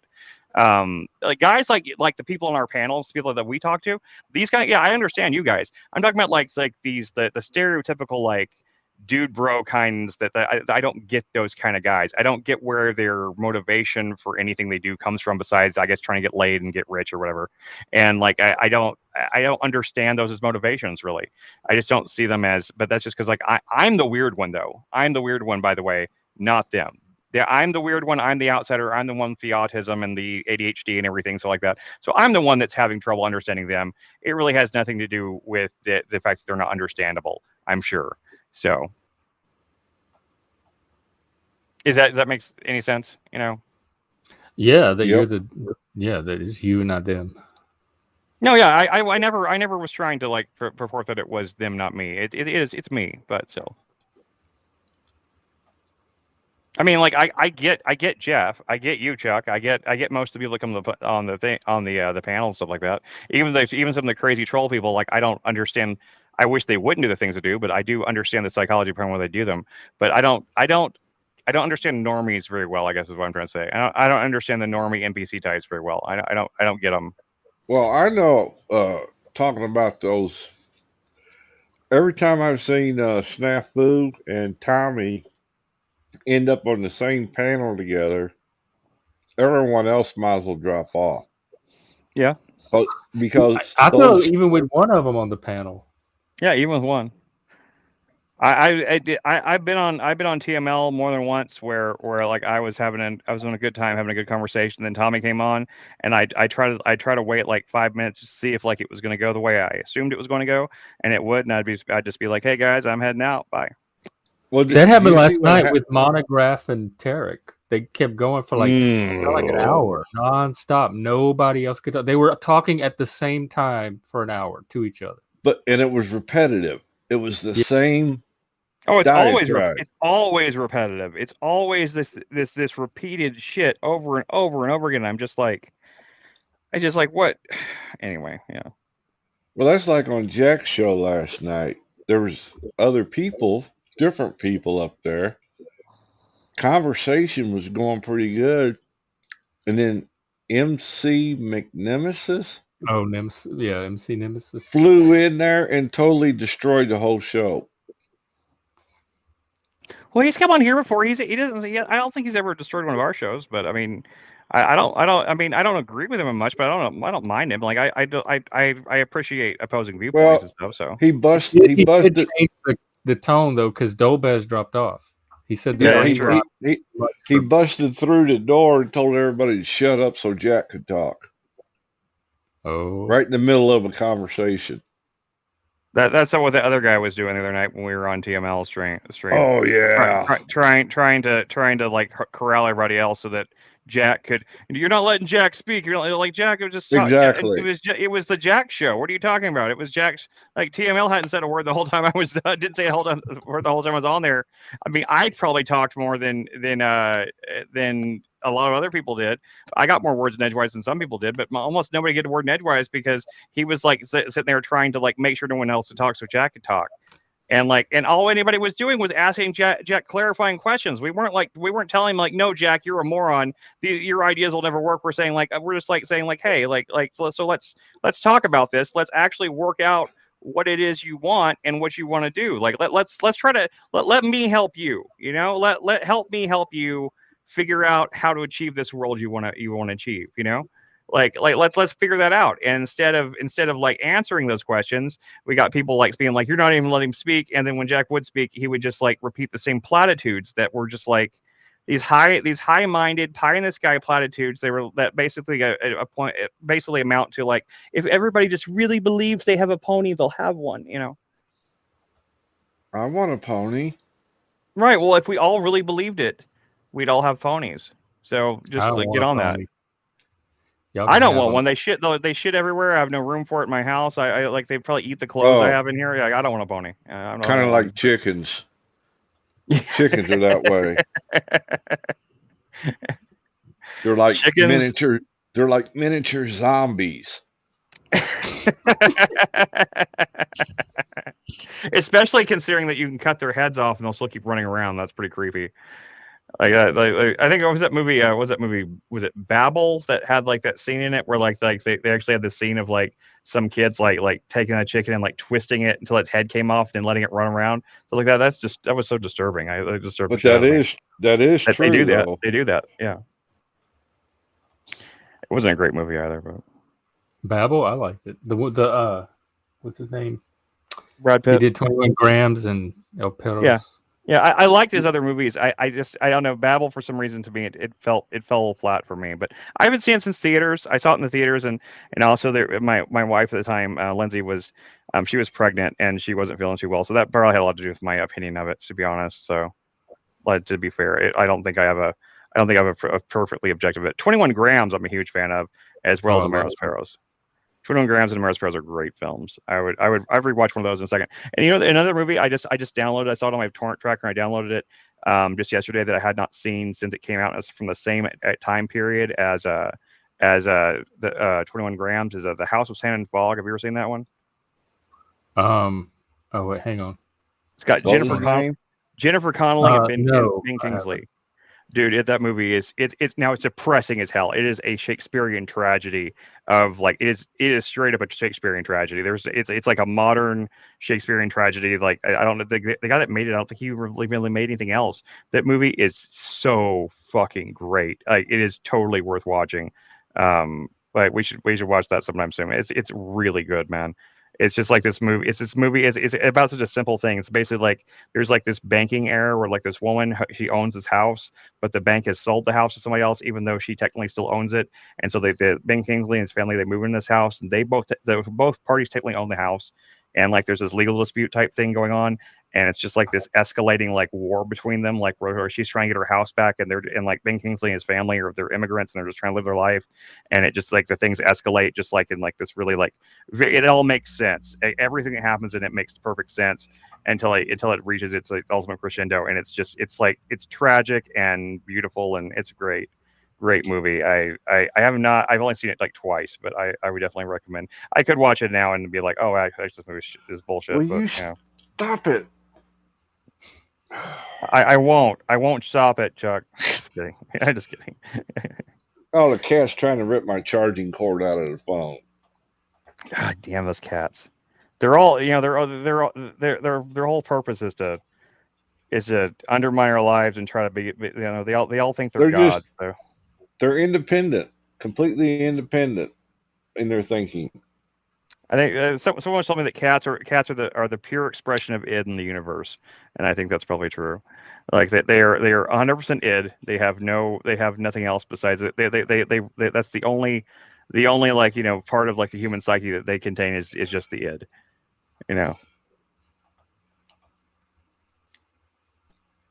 Anyway, well we've gone about 3 hours now. Oh, go ahead. No, go ahead. No, please. Yeah, we got anything to talk about. Let's keep talking. I thought it was winding down. You know who Talcott Clip Collections is? No, I thought that was Talcott, and Talcott Express too comes in. I thought that was all Talcott or one of his like. Well, team. Talcott Clip Collections has made a bunch of short movies. Wild. I think we lost you, Chuck. We lost you. You went robot and you froze. Can you hear us? Yeah, if you can hear us, like. Yes, I hear. Yeah, dude. Your video's frozen. Your video's frozen, and like your voice is just like we're getting like snippets of half words and stuff like that. You may have to drop out and come back in.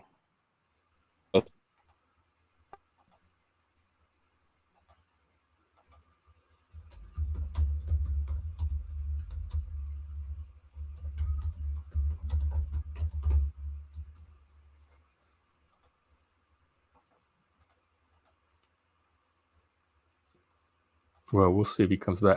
It was right in the middle of a. Sounded like a good story too.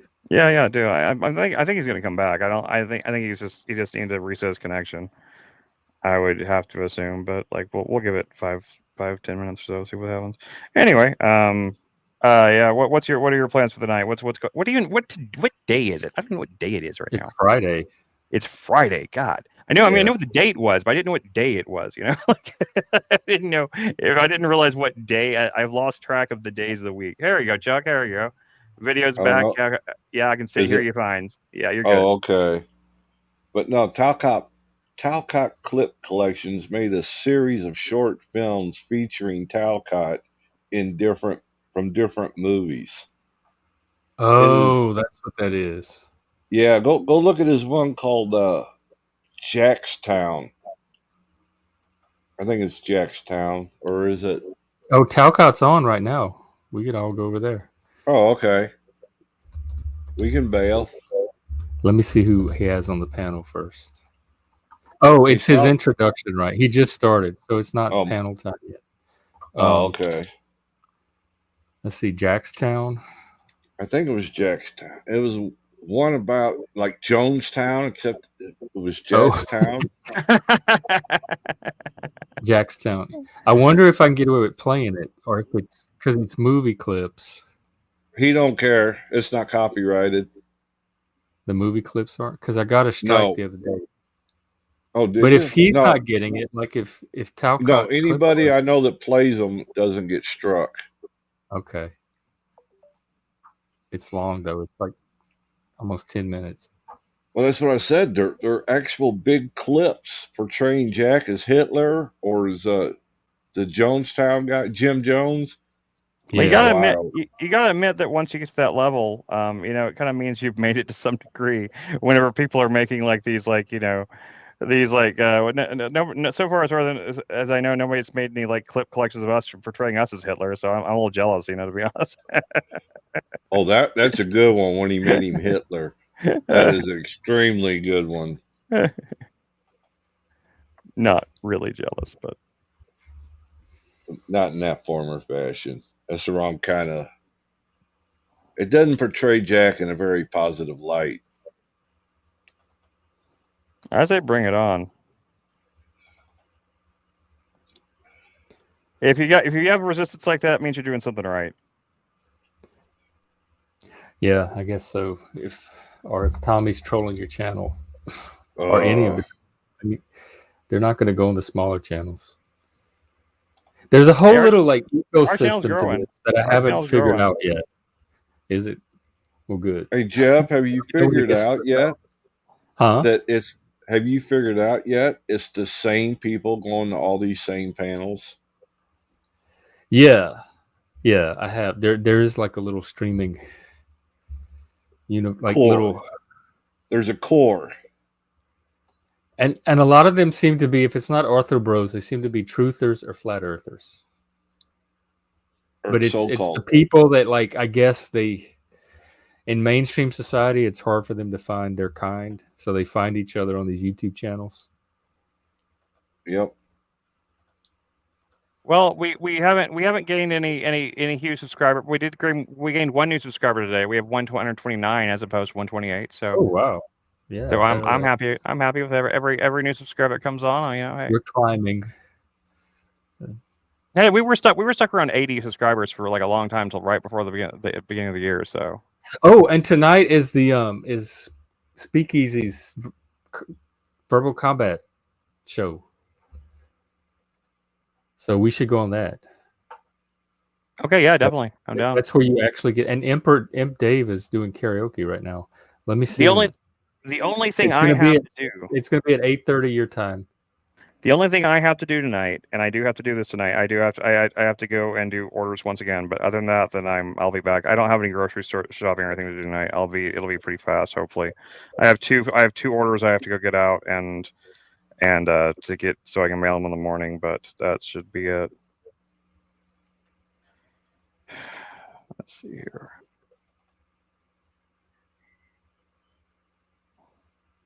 Sorry, I had a bill I forgot to pay. They just gave me like a reminder. They're like, you better pay your bill or we're going to charge you late fees. Yeah, Jack usually monologues for about 15, 20 minutes. Unless somebody pops in that he wants up on panel. Oh, and then he'll... Yeah, and then he'll cut them. Yeah. I might pop on depending on who the panelists are. Oh yeah, he has that Aaron sound guy on right now. So he posted the link. It's open. Oh. What time does the verbal debate thing happen? What time is that? 8:30 your time. At the right time? Okay, yeah, I should be back before then. It's 5 now. What are they talking about, Jeff? Do you know? Let me see if I can figure it out. You know what? We can just take a peek. Sneak peek. Sneak peek. Sneaky peeky. Actually reach those who are really just dug in, for lack of a better description. They're dug into their ways of thinking, into their habits of life. Dude. Those are the ones I really want to capture. I want to try You just and want to catch dig some them into attention. what you dug into instead of what they're dug Well, I into. appreciate the fact that you do it in a very methodical and face forward way. You know, I appreciate it because I pull all sides by the fact that I create personally, and I've talked about this quite at length on my show. I pull people out of the fact that they don't know how to interpret the oddity or the eccentricism. So you get both sides. You get the people that are really into it for me, and then you get the folks that are just abhorrently against anything that they don't understand. And I can tell people it's a form of honeypot, but then all they do is get angry that I've guy? What is he somehow up to? manipulated art. I don't know. Which is art is meant to create a spot of feeling, and I would even say that you create art, Jack, despite the fact that you are more philosophy. So, and that's based around the fact that you are allowing for the interpretation to be its own, and you'll engage with those interpretations. I don't know. Power to you. How I feel about this and guy. I would say that I don't know if I'd do well on a panel with him or not. He might that get on my plan nerves. you have for This guy accessing those. make Jack's head swell up. And actually, how have you been white. dealing with all the rejection of the message? I love that question. Thank you. Well, are you familiar with the old philosopher Diogenes? Yeah. I am not, but now you're going to make me go look. And Jeff, contrary to what he says, he doesn't study the scripture. As one of his nicknames. He's got quite a reputation from No, he does I not. don't know, 300 BC or something like that. The reason I brought him up is he kind of rejected society. The one that lived in a jar, allegedly he was witnessed begging from the statues. And they asked him, what are you doing begging from the statues? He says, I'm practicing for rejection. Scream at the wall, you find out rejection very quickly. Yeah, I might wait for one or two more. I've learned, you know what I've learned? I've learned rejection is not always this is a little personal. too white for me. A little too white for you. What do you think it is? One day, in the recent past, he even called himself a prophet. He called himself a prophet? Yes. He went to an LDS. I think that's his He went to an LDS church, and they were talking about how they look to the prophets and whatnot. So Jack started asking them, well, what makes a prophet? And then he said something about, well, I believe I'm a prophet. And that was the end of their discussion.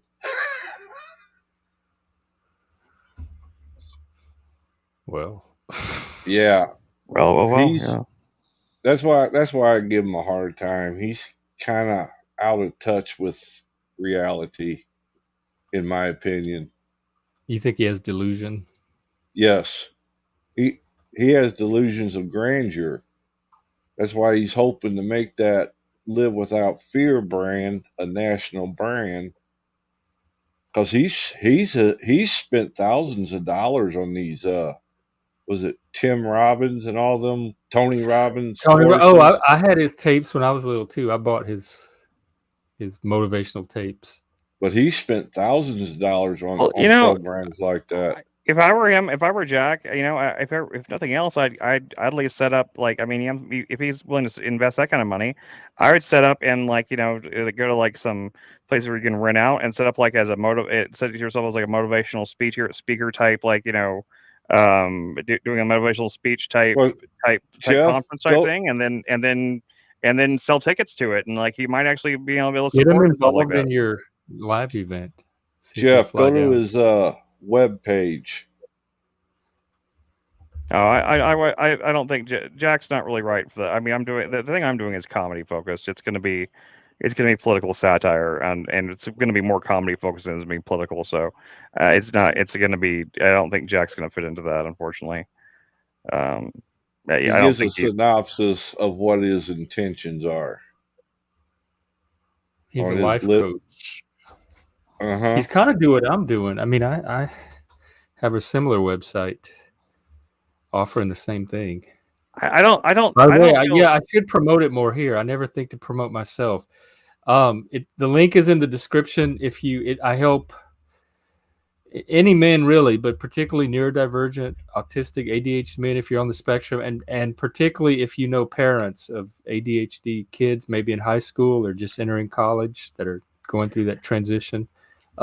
So just keep me in mind if you know somebody with autism or ADHD or neurodivergence and they need some extra support. Just check out my website, and anybody can contact me through my website too. How Okay, much it I did my cost? promotion. I offer different services, so it depends. I have Okay. different packages depending on like how much Okay. they want to meet. Good deal. I thought about doing that because you suggested that before, but like I feel bad. I feel bad considering like where my life is. I feel bad charging people for my advice. Well, you are working on your peer certification though.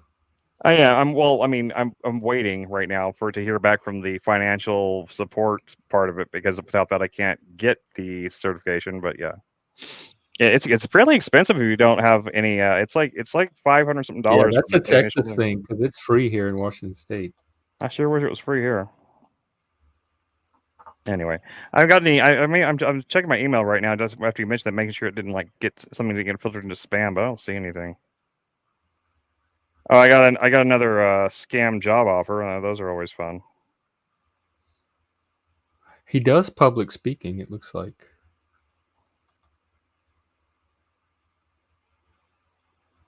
Seminars, coaching, life coaching. These job scam things, but these are like the lowest of the low type of people. It's one thing trying to scam people that are rich or something like that. You know, like I mean, like I don't support that either. I don't think you should be scamming anybody. But like at least like you could kind of justify it in your own mind if you really wanted to. You could justify the fact that you're taking money from people that already have a lot of money and shit like that. But like people that literally their targets are people that don't have money, don't have jobs, and they're trying to find work to support themselves, and like so they create these scams to like offer them this job, and then like as soon as like they say, well, we just need you to like send this much money for the equipment or whatever like that, or like they do that, or these kind of things, and it's so scummy. It's such a scummy thing to do. Like I can't. I would not be able to live with myself doing shit like that. I would not be able to like. Well, you're not a scammer though. You think that bothers scammers? Well, I mean, I think they're human beings. I think. Remember how you said you don't understand douche bros or whatever because Yeah. you're not Yeah. you're an oddball. It's Like, true. maybe true. you don't understand Yeah. scammers either. I don't. I guess I don't. I don't understand. I don't understand how you lose that much of your humanity where you get to the point where like you see people as strictly as like. You think they lost it or they didn't have it to begin with? Like, do you know any sociopaths? Or yeah, I know some people that have some sociopathic tendencies. I don't know if they're pure sociopaths though. I guess maybe I've just been around more of the dark triad or dark pentagram. I know those types exist and I know how they are. So it's not a mystery for me why sociopaths do. I have too much a sense of morality is what it comes down to. I have too much morality in my overall sense. For yourself, but do you understand how other people might not, or does that create a barrier to relating to that personality? Yeah, it does create a real, because like I told you about like I called one scammer out. It was a job scam thing, right? I called him out on it, because he called me on the phone, and I was like, dude, if this is like, if you're gonna ask me for any kind of money, like I'm telling you right now, I don't have it. So like, if this is a scam type thing, like you can just quit right now. And I normally, if I do that kind of thing, they hang up. This guy, he's like, man, you know what? That is what this is. Yeah, this is not real. This is a scam. I feel really bad. It sounds like you're in a bad situation, and I feel bad that I did this. But I tell you what, man, I do have, I need help running these scams. Basically, he basically Damn. offered me a job to be a scammer with him because he said it would really help him Even if he had that's it. a If he scam because he doesn't even know you. right, yeah, no, That's just it him was. switching his pitch. I Yeah. mean, Yep. you think you're going to confront I them and didn't they're going go to for it. feel shame or remorse that they have the capability to feel those emotions? They're just Yeah, going to you're roll right. their Maybe they eyes, don't. hang up, and go on to the next name on the list. They're looking for that buck. Man. Yeah, it's just crazy to me. I don't know how you do things without feeling bad. I feel bad. I feel bad if I even accidentally step on someone's toes about things. I'm way too Well, conscientious. I mean, we talked about this with your shoplifting story, though. That's true. That's true. So you are. But that wasn't an individual person. That was how, and that's what I'm saying. That's how like, I mean, we were desperate. I needed food for my baby, and it was No, when you stole that leather bag or whatever, just to see if you could do it. Yeah, I know. Yeah, I did. That was, and I felt bad. I did feel bad about it later too. I did feel really bad about that. That's the last time I ever did it too. It's the last time I ever shoplifted anything. So I'm just saying there are situations where you're able to inhibit your conscience for yeah, I mean, non-humanitarian reasons. but I mean, it's different when you're taking from like a faceless corporation as opposed to a person. If it's like an individual person, like if I went up and just robbed like a human being, like held them at gunpoint and took their money from them, that would be a much Well, different thing than whenever. but you're affecting everybody. That causes prices to go up for everybody. Yeah, Sure. what if I want a People you leather know. bag and now I have to pay more for it and go without food to do it? You've taken food out of me. That's true. That's true. That there was that part of it, and that's part of the reason I ultimately felt very guilty about it, and I stopped doing it. But I mean, that I was also shows that's a conscience. You have a conscience, which is probably Yeah. innate. Like you are I don't want. I use this word very loosely. A normally developed human being, at least when it comes to something like empathy and conscience. Yeah. I guess there are a lot of people that just aren't like that, but yeah. But some No, people don't have that. They don't even He's had feel that any emotion at website all. for 5 years. He's What's had that website for You talking about 5 Talcott? ever take You know, up on Talcott? it. Yeah. Oh. 5 years and nobody's ever taken him up on his program. No what? How do Am you I know? cutting He doesn't out? have clients? Oh God, Tommy's in the comments. Jesse and his Uh-oh. girlfriend are on now too. Oh, I thought you meant in our comments. I was like, I don't see nobody. Okay. Oh no, I'm sorry. I'm still looking at Talcott's. I'm waiting to see when some panelists come on, so to know whether I want to hop on or not. Well, I'm gonna go ahead and go, guys. Is I'm it- gonna go ahead and go do these orders so I can come back and do that show later. I'll be Okay, in yeah, touch. that sounds good. The one tonight. Yeah.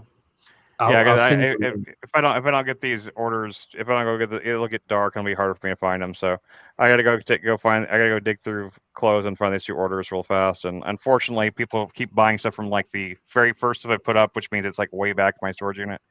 It's very annoying, but it's much easier when someone buys something I just put up online because then it's usually like right there up front. I can just easily find it. But these 2 are from kind of far back in the store, so I'm gonna have to go and do some digging. So. Anyway, guys, it's been a great show as usual. I've had a lot of fun, and I will see you all tomorrow at 2. What's up? Frank is in Talcott's panel, and he's saying, Tommy, you were the hot topic at the beginning of that Gen X Jeff guy show earlier. So he's out there stirring the gossiping. pot. And Tommy says, I mean, Gen X he was. Jeff, I got to he pee was. suddenly. He makes fun of the fact that I get up and pee on panel, like every other, like half the hosts that I've seen do. Yeah, because I guess you should be. You should be held to the standard. The fact that that's all he has just tells me what I need to know right there.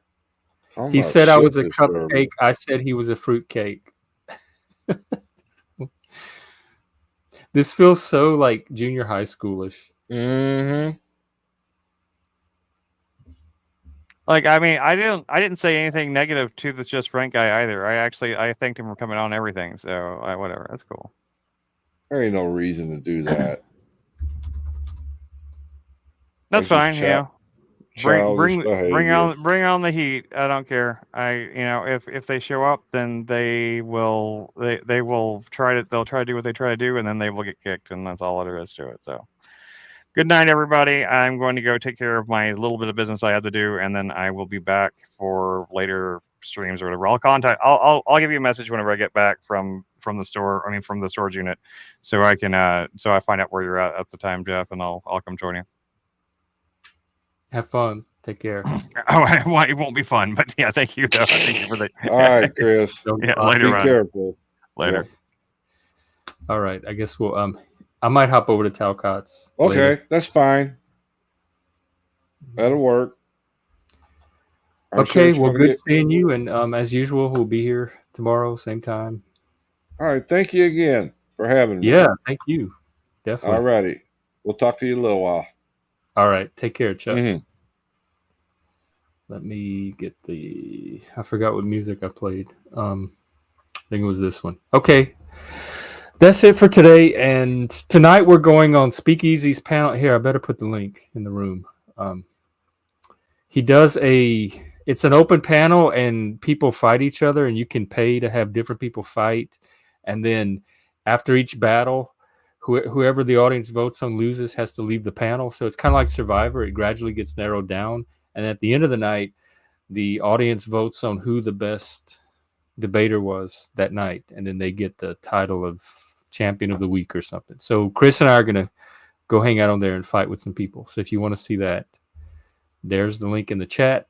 And I haven't seen the post yet, but I think P.F. Jung might be doing his normal morning show tomorrow at 10:30 Central. So I'll be there for that. You're talking about the thing we went on last week with Speakeasy.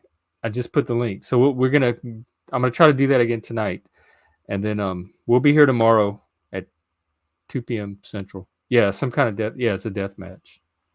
So we'll see y'all then, and have a good rest of the day. And I might hop over to Talcott's, Jack Talcott. He's streaming right now. So if you just can't get enough, you can get more there. Okay, I'll see y'all tomorrow. Have a good weekend. Take care.